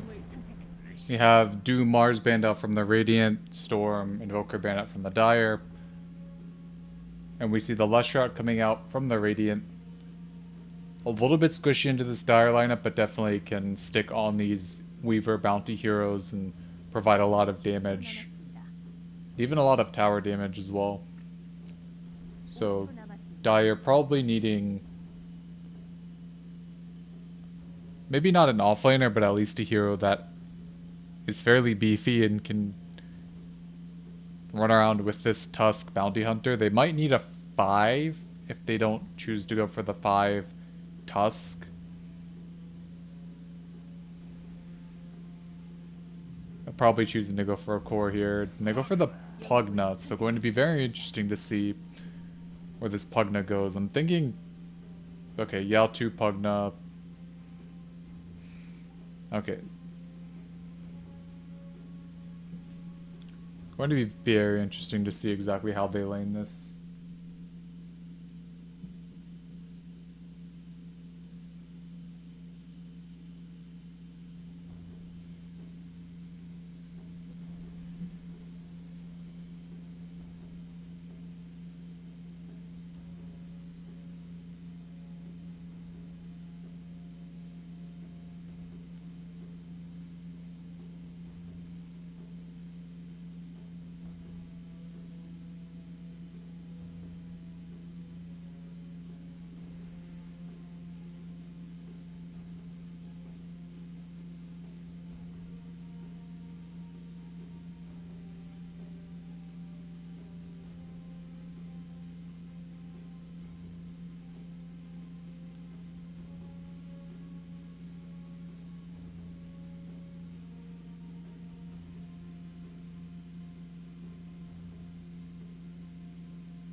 전투를 준비하십시오.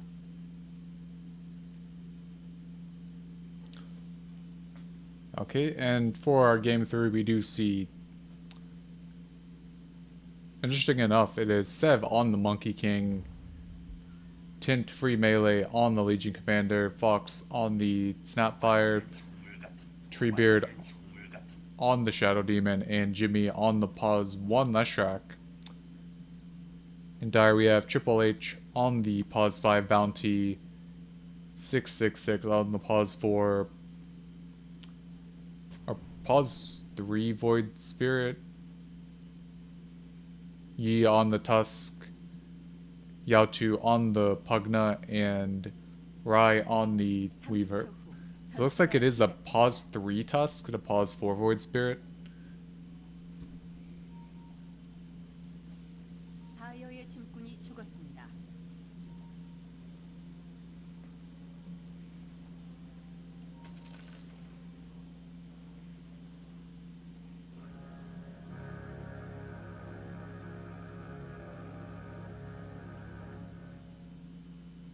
전투가 시작됩니다. Yeah, I'm not sure. Oh, one of these trees is just a monkey, so... Okay.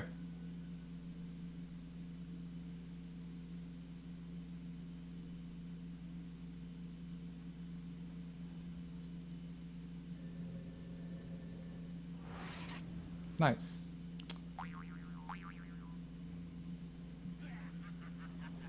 So we do see Monkey King going bottom against this Void Spirit Tusk combination. Do send the Leshrac middle against this Pugna.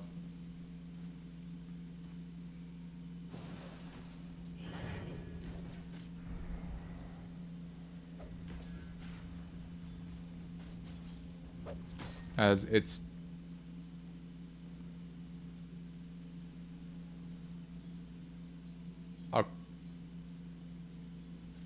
Okay, it's a Core Tusk.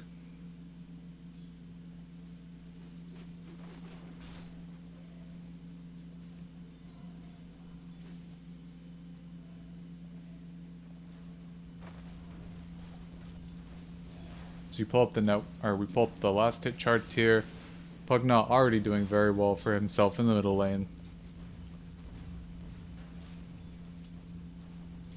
But after that, followed by 3 Radiant Heroes for the time being.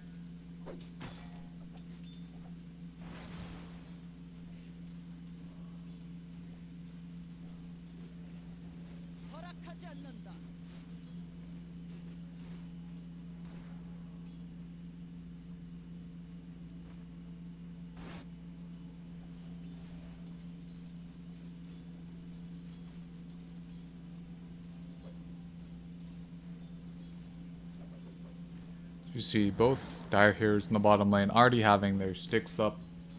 Very solid against this Shadow Demon hero. If I can ever stop going back to the initial main menu. Juicy Bounty Hunter does pick off the Courier for the Legion Commander. So Radiant does have the Sentry as they're able to get the Void Spirits.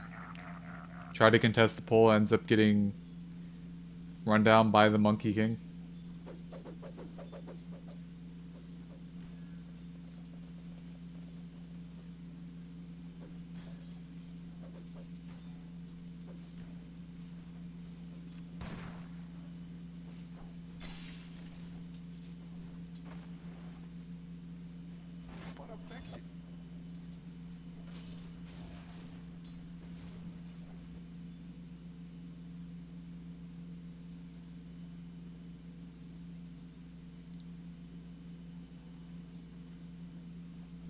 Look at this Bounty Hunter, a little bit too late.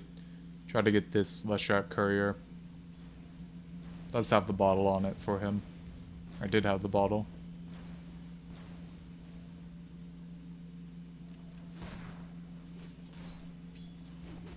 Weaver getting denied a little bit on this top lane, but Bounty Hunter is able to get the Snapfire courier, so a little bit of gold going towards him for that.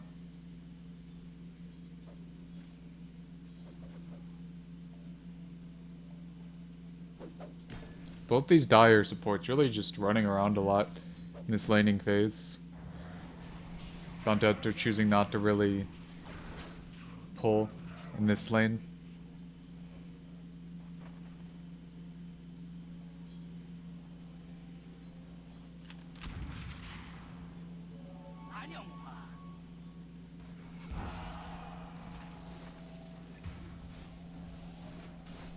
The bottom lane, Shadow Demon does go down. The top lane, LC getting very low. Not going to be able to finish off the Weaver. So both side lanes, a little bit going down for them for the Radiant. LC before having a solid lead over the Weaver, now probably about even in that lane.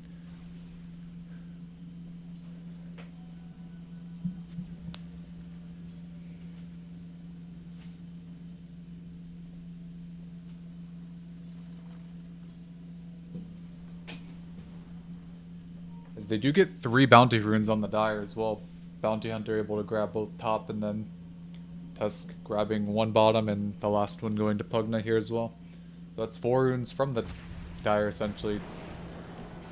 Trying to go on the Monkey King a little bit in the bottom lane. Unfortunately not able for anything to be done for that. He's able just to smack down the Tusk. Is going to get hit by the Pugna. Unfortunately does not stop the life drain beforehand. Monkey able to barely get out there.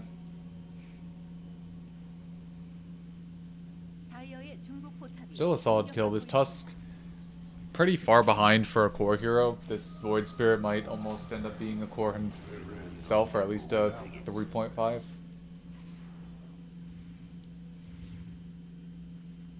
Leshrac farms up the jungle. Does have a level advantage over the Pugna a little bit now.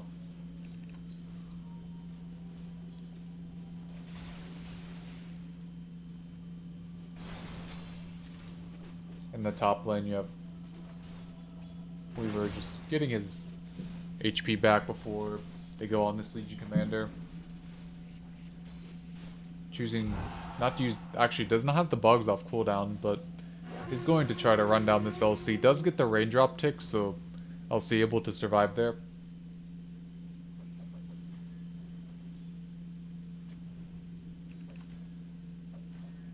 See full treads from the Monkey King. Phase boots from the Tusk.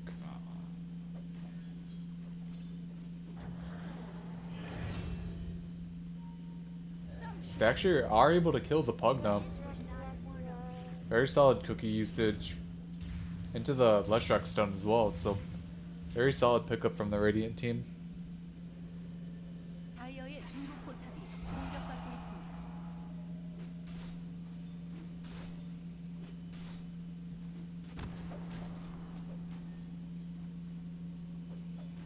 The more I look at this bottom lane, the more this Tusk is just not really getting anything accomplished. He has more net worth than the LC, but he's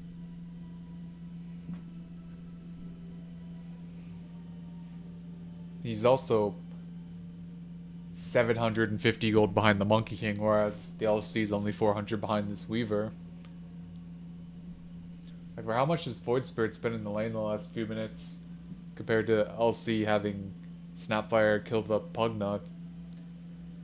It's a lot more that should get done in this bottom lane.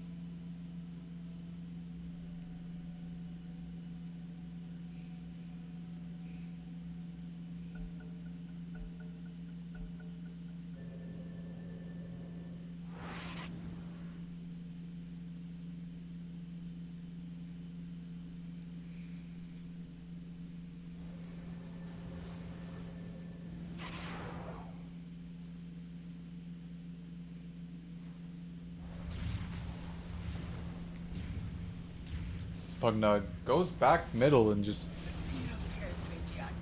instantly kind of dies to the Leshrac, so...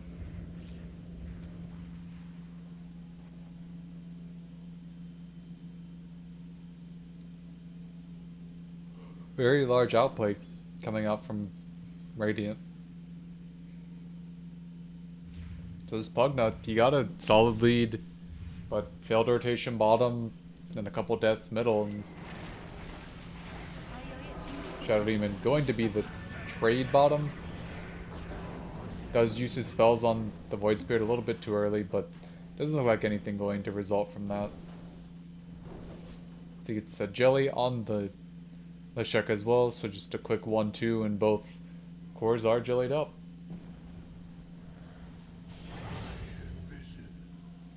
The Void Spirit dead as well. Leshrac getting the kill for that.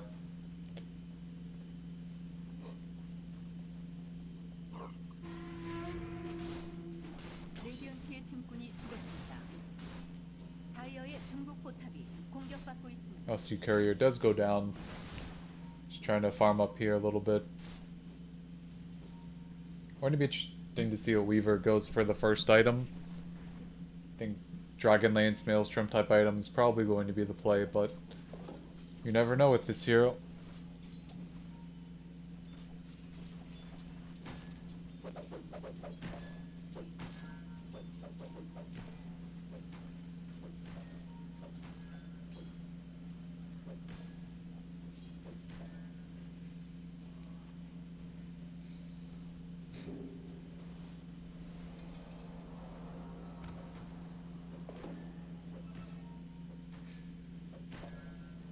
You see 10-minute runes coming out.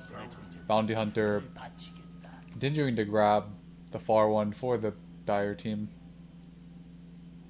The one in the river grabbed as well, so overall a 4-0 trade, or 3-1 trade, because Leshrac was able to get one as well. I think. I don't think anybody has a shovel, right?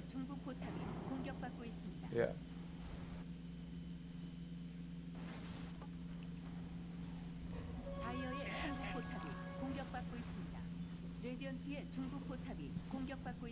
Dire able to take the mid tier 1. Radiant trading with the top one.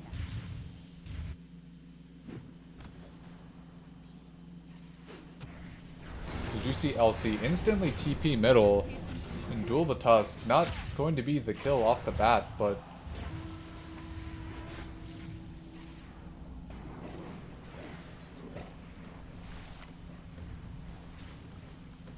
with the globs from the Snapfire, Pugnut going to go down.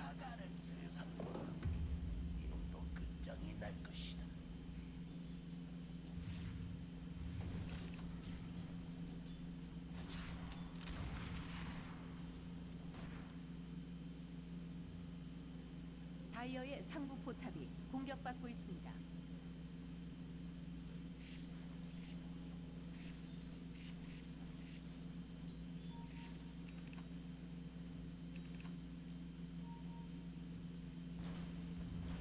레디언트의 하부 포탑이 공격받고 있습니다.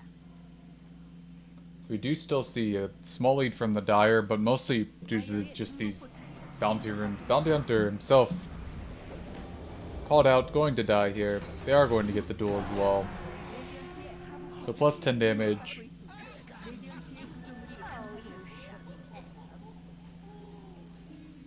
Starting off this LC snowball a little bit. As they kill the Pugna again, and the Tusk as well. Tusk able to get a lot of damage on this Leshrac, but are they able to... Nope, not able to even get the return call in the Leshrac.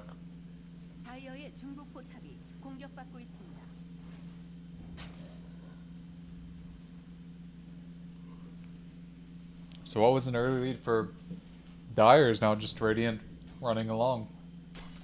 This Bounty Hunter not really able to get a lot done so far. He is pause 5, but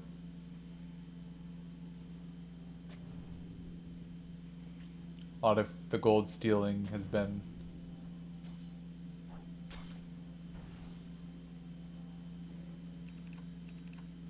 punished outside of the bounty runes. Leshrac, positioning towards the middle tower, has the full heals up. LC, pretty much in no man's land bottom, is going to just get dove by these 4 heroes here. Not really anywhere for her to go.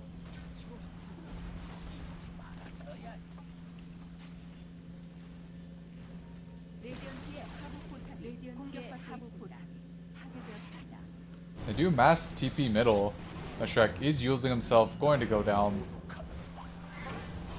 Snapfire, not long after. So a little bit too far up from the Radiant heroes. Going to get punished under the Dire tier 1, just barely alive. But that is space for Monkey. Has the full Battle Fury along with the treads 14 minutes in, so very solid timing for him.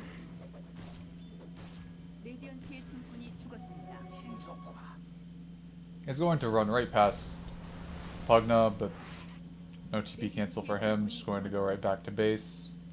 Does lose his courier, however. 레디언트의 상부 포탑이 공격받고 있습니다.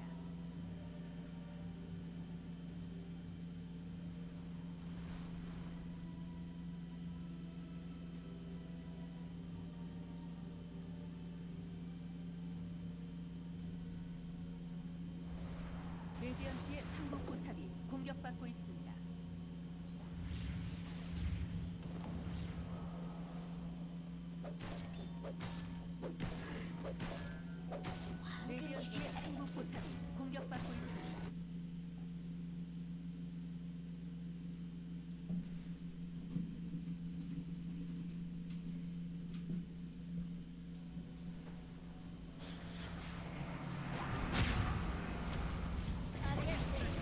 We see Snapfire going down. Leshrac, very tanky. Still trying to fight up against this Bounty Hunter. Is going to be able to take him down. They do have the Monkey King in this fight as well. Choosing not to use his ult, but going to get just bursted down by the large amount of AoE damage from the Dire team. The Legion Commander not there. Has the blink on LC now, but very solid fight from the Dire. Not really any track kills resulting from that, but still. It's a lot of gold from especially the Weaver hero. Has the full Maelstrom out. It's going to be interesting to see what the second item is here. 레디언트의 상부 포탑이 공격받고 있습니다. 레디언트의 구조물이 강화되었습니다.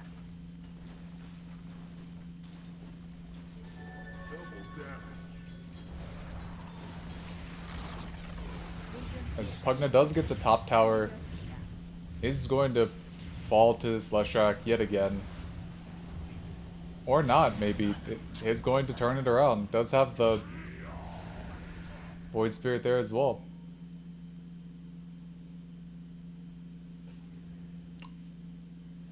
Running down the LC bottom lane as well.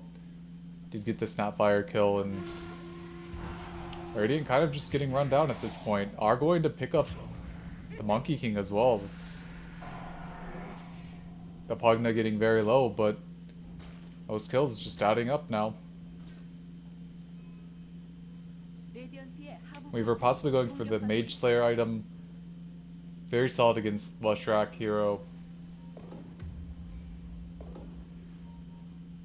Keep forgetting Mage Slayers in the game. Radiant are scanning.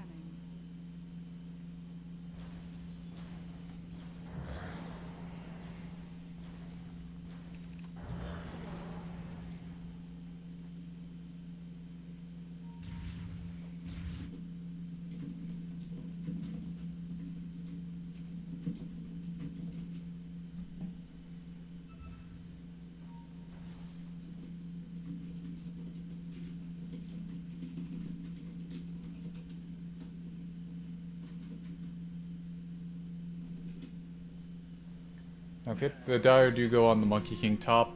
They do get the blink with the LC, not able to get the duel off immediately. Is going to duel the Tusk. Are going to be able to get the win from that, but Are able to get the Void Spirit possibly as well. Is going to barely be able to get away from that. So only a 1-for-1 trade as of right now. Weaver going to go in, going to finish up the LC and the Snapfire. They are going to lose the Void Spirit, but still a solid trade for the Dire. Able to get all 3 kills, decent amount of track gold as well.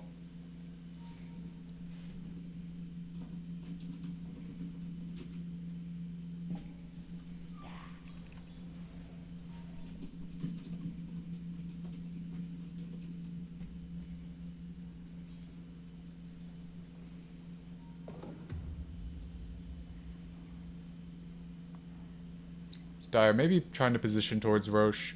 They do have Medallion and Max tag team. So with the Weaver there, they should be able to take the Roche objective. Does have the Mage Slayer on the Courier. Very solid against Leshrac. 다이어의 하부 포탑이 공격받고 있습니다. So with the tag team, with the Weaver, not going to feel that confident going for it.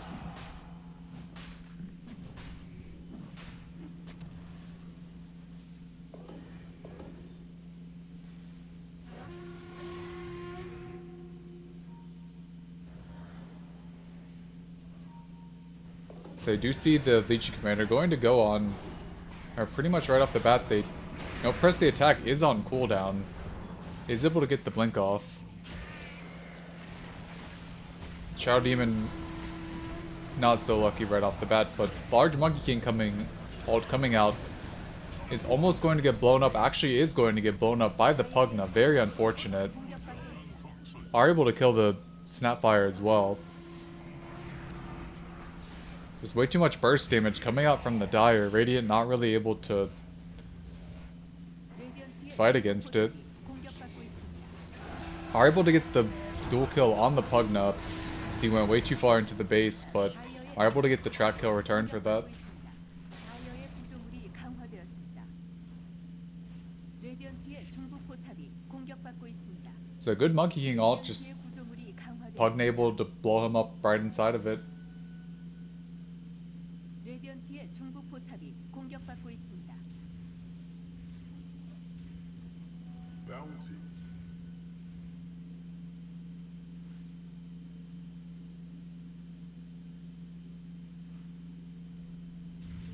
Mirrors of my delight.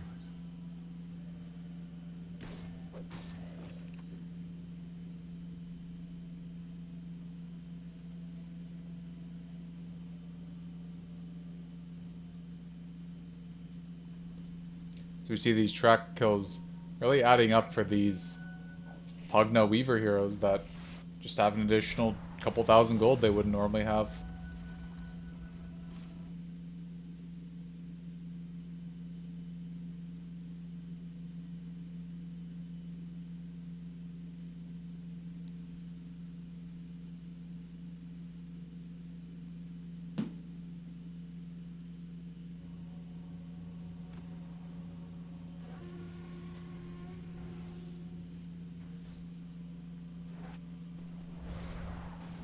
I turned to position in the Radiant jungle. Roshan still full health. Tusk almost has his Desolator. 레디언트의 하부 포탑이 Bounty Hunter flying out the full Ags on a pause 5, so definitely the top recipient of these track kills. And they do catch the Leshrac up, are able to get him with their Ether Remnant. It's not a track kill, but still very solid.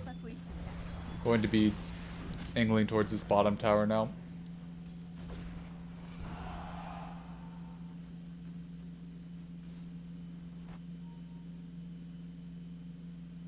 Okay, they actually don't have the bounty Ags yet. Still missing that Oblivion, or Staff of Wizardry. My impact.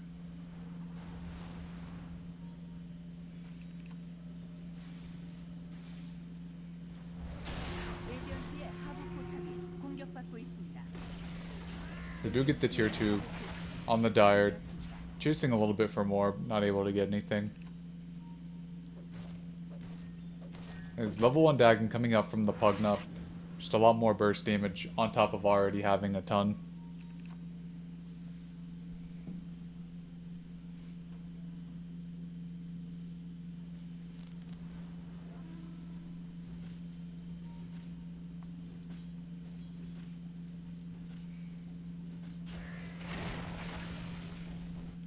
You see smoke out coming from Radiant. Do have the blink duel, they do have the Mortimer kisses.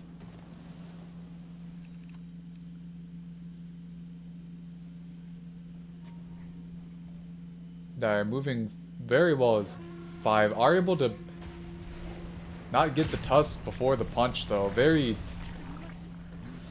solid play from the tusk. Just able to completely interrupt that Legion jump, and at this point just very rough for Radiant to fight.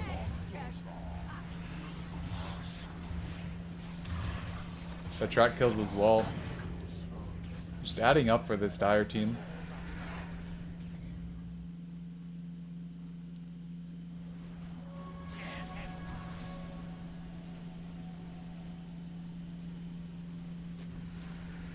레디언트의 중국 포탑이 공격받고 있습니다.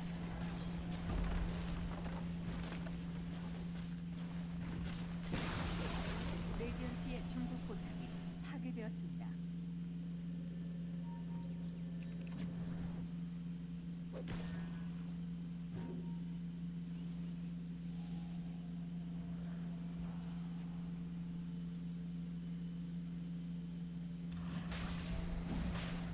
Alright, going back to the Roshan objective, they have the... Oh, it's the Mage Slayer. I was like, what is that debuff? But are going to be able to take it very quickly now with the minus armor.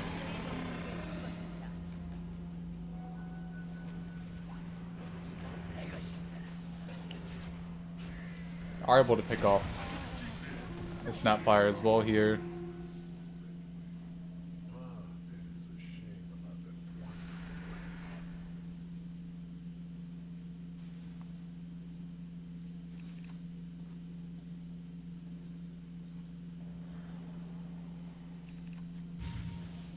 Not sure. Cutting the waves.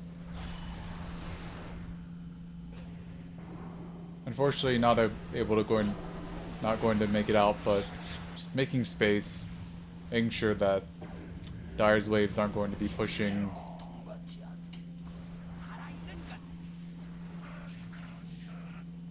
I mean, obviously dying there sucks, but you bring 2 heroes top, the wave's completely pushed in. Makes the Weaver a little bit more hesitant to push mid.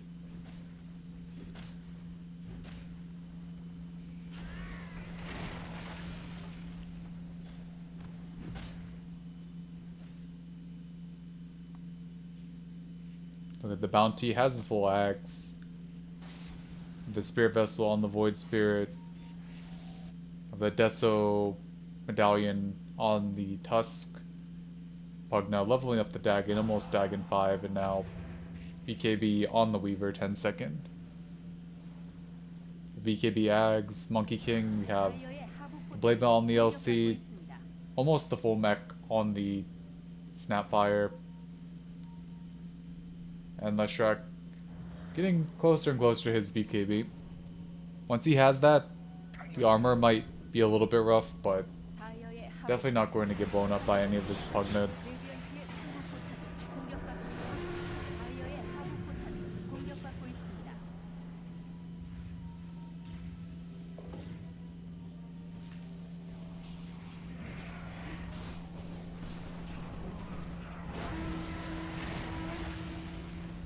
A very optimistic snowball from this Tusk. Going to get purged up as well, and Soulcatcher going to stay alive from the Pugna.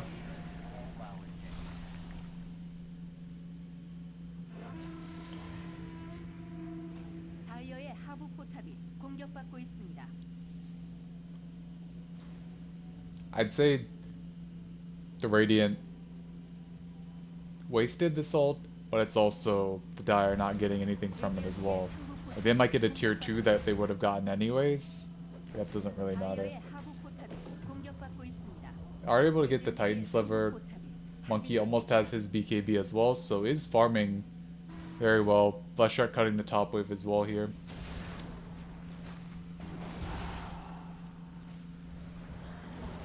At this point, if you're Radiant, trying to fight very hard against this sort of dire lineup. 레디언트의 구조물이 강화되었습니다. Are going to have the monkey BKB, 레디언트의 상부 포탑이 so 파괴되었습니다. this is go time for the Radiant team. Monkey not having to deal with Pugnet. And they do get the stun onto the Weaver. Going to be able to get the 3-man Boundless Strike as well. Tusk immediately going down. Weaver having to skirt around the edge of the fight, but they do lose the racks, but able to pick up the Tusk kill and pretty much push them back here. And Weaver going to get dueled as well, and that's going to be the Aegis.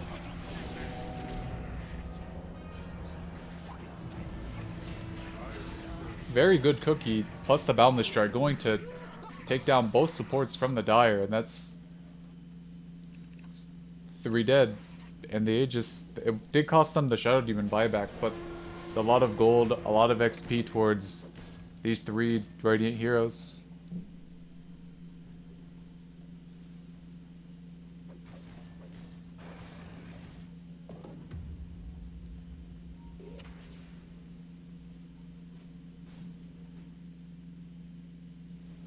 Oh yeah, I should probably update the ticker.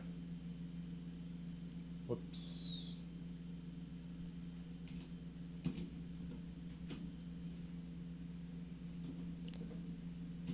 Okay, thank you, Mr. Applesauce. The ticker has been updated. Actually, that is a lie. Now the ticker has been updated. You will see so in about 2 minutes or so.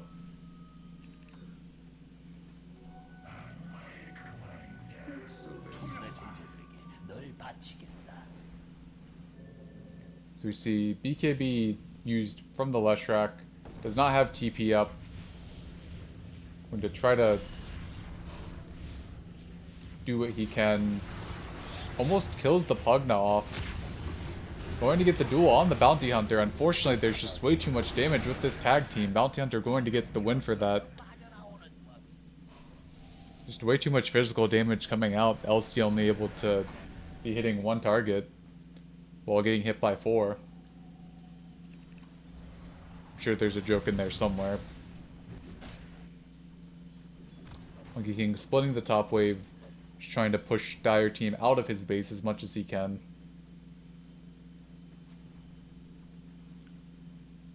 Shrek back up in 40 seconds, is going to have his BKB up as well. Are going to use the full Mortimer's. Don't know why I keep saying full, it's 1 spell. Are going to use the Mortimer Kisses to try to push Dire Team out. Next wave is cut as well, so Radiant doing a fairly good job of just making sure that Dire's not able to get these free pushes.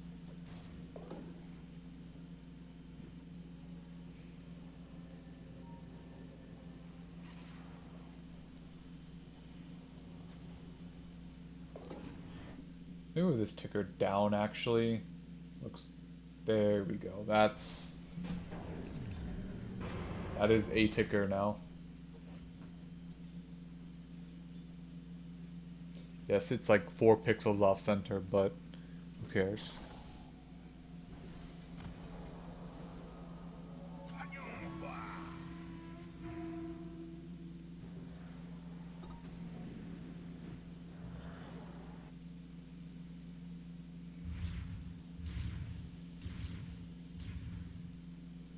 It's nice of them to stick with the same sides every game, that way ticker would just be easy to update. This Void Spirit has 3,800 gold, by the way. 3,800.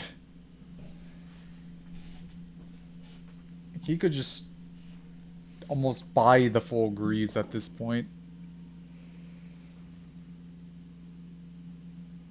Doesn't look like anyone else on his team is as money saving as Weaver. Picks up a Scotty. Bounty Hunter has his full 4 staff. Tusk has the Blink Dagger, and Pugna's just full Dagon mode. Those couple of fights actually brought Snapfire close to Hargreaves.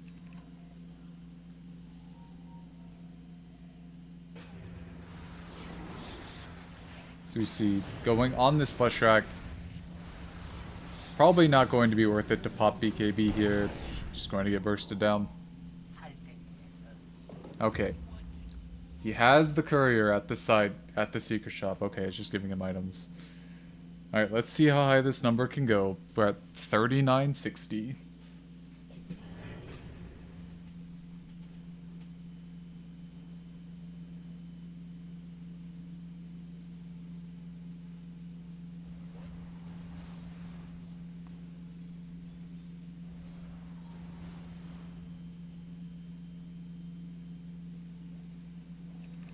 레디언트의 하부 포탑이 공격받고 있습니다. Tusk goes very far in to try to kill this Snapfire. Not able to do so. Monkey King positioning up towards the fight. Is going to get his ult off. Does not have Boundless Strike off cooldown, unfortunately, but they still do get the Bounty Hunter kill. Force them out of the base. You've got another thing coming. Because they do have the Monkey King Scotty, so is able to farm up, become that carry. Does have his ult on cooldown for now another minute, but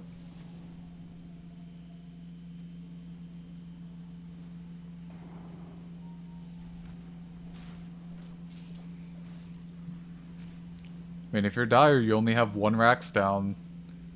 Roche is up in a minute, but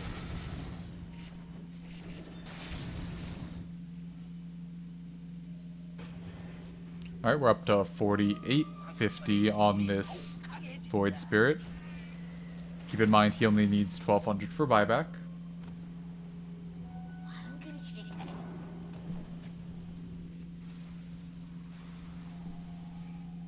Is he going to right click a Hex? Is he going to right click a Shivas? Is he going to right click an Octarine Core? I guess he's going to right click a Basher. Radiant are scanning. So trying to get that BKB piercing disable on the Monkey or Leshrac here. Legion Commander fairly close to her BKB. Not exactly the closest. Are going to try to kill this Tusk in the bottom lane. Are going to get the dual kill.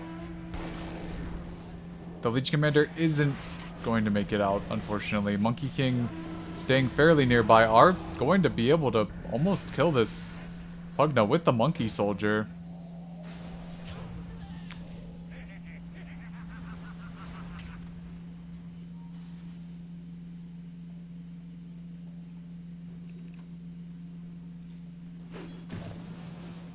Monkey King clears out the next wave, just going to hop his way through the trees and be able to get out. 포탑이 공격받고 있습니다. I mean, it shouldn't also be understated just how much of a streak this Weaver has as well. Like, that streak's going to be a lot of gold and a lot of XP for a Radiant hero. He's 12-0-14.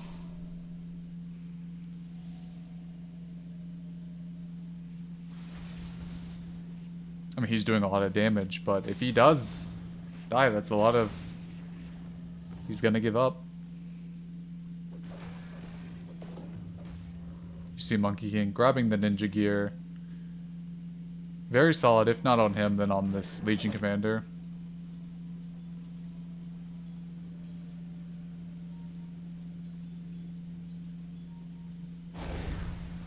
So you see Leshrac being blown up by Pugna. Not nearly enough. Pugna using his scythe way too early to try to get that kill. So you see Dire go into the Roche pit. Are able to spot this Monkey King kill the tree with spider legs. Monkey King going to be forced to BKB ult.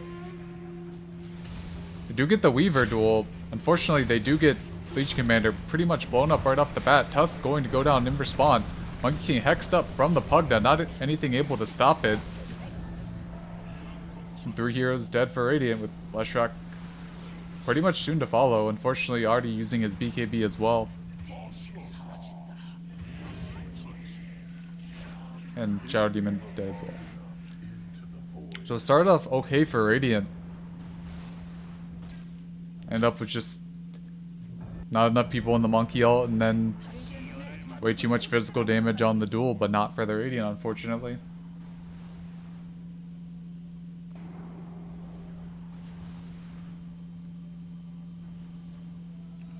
레디언트의 구조물이 강화되었습니다.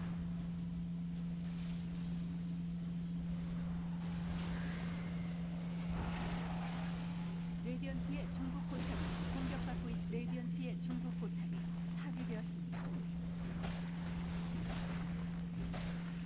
레디언트 중국 병력이 Should look at the buyback status of Shadow Demon has, but Monkey does not, so 파괴되었습니다. Dire at least going to be taking this other tier 3. Possibly not Mega Creeps. Not really much Radiant can do, and just unfortunate, just last ditch effort from Radiant.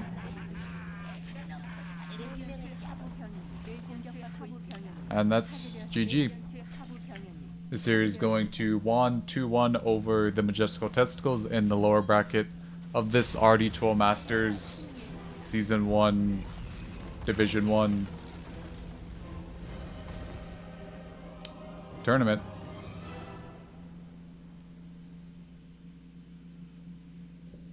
We see GG's to Dire as their Deathball lineup, proving to be the difference in the mid game. Like early game, Radiant Core's getting a fairly decent sized experience lead. The gold lead pretty even until they just get a couple track kills and they just snowballed from there. I mean, Tusk himself wasn't extremely farmed, but just having a few kills and then running around the map and securing more. So that's it for me, and thanks for watching.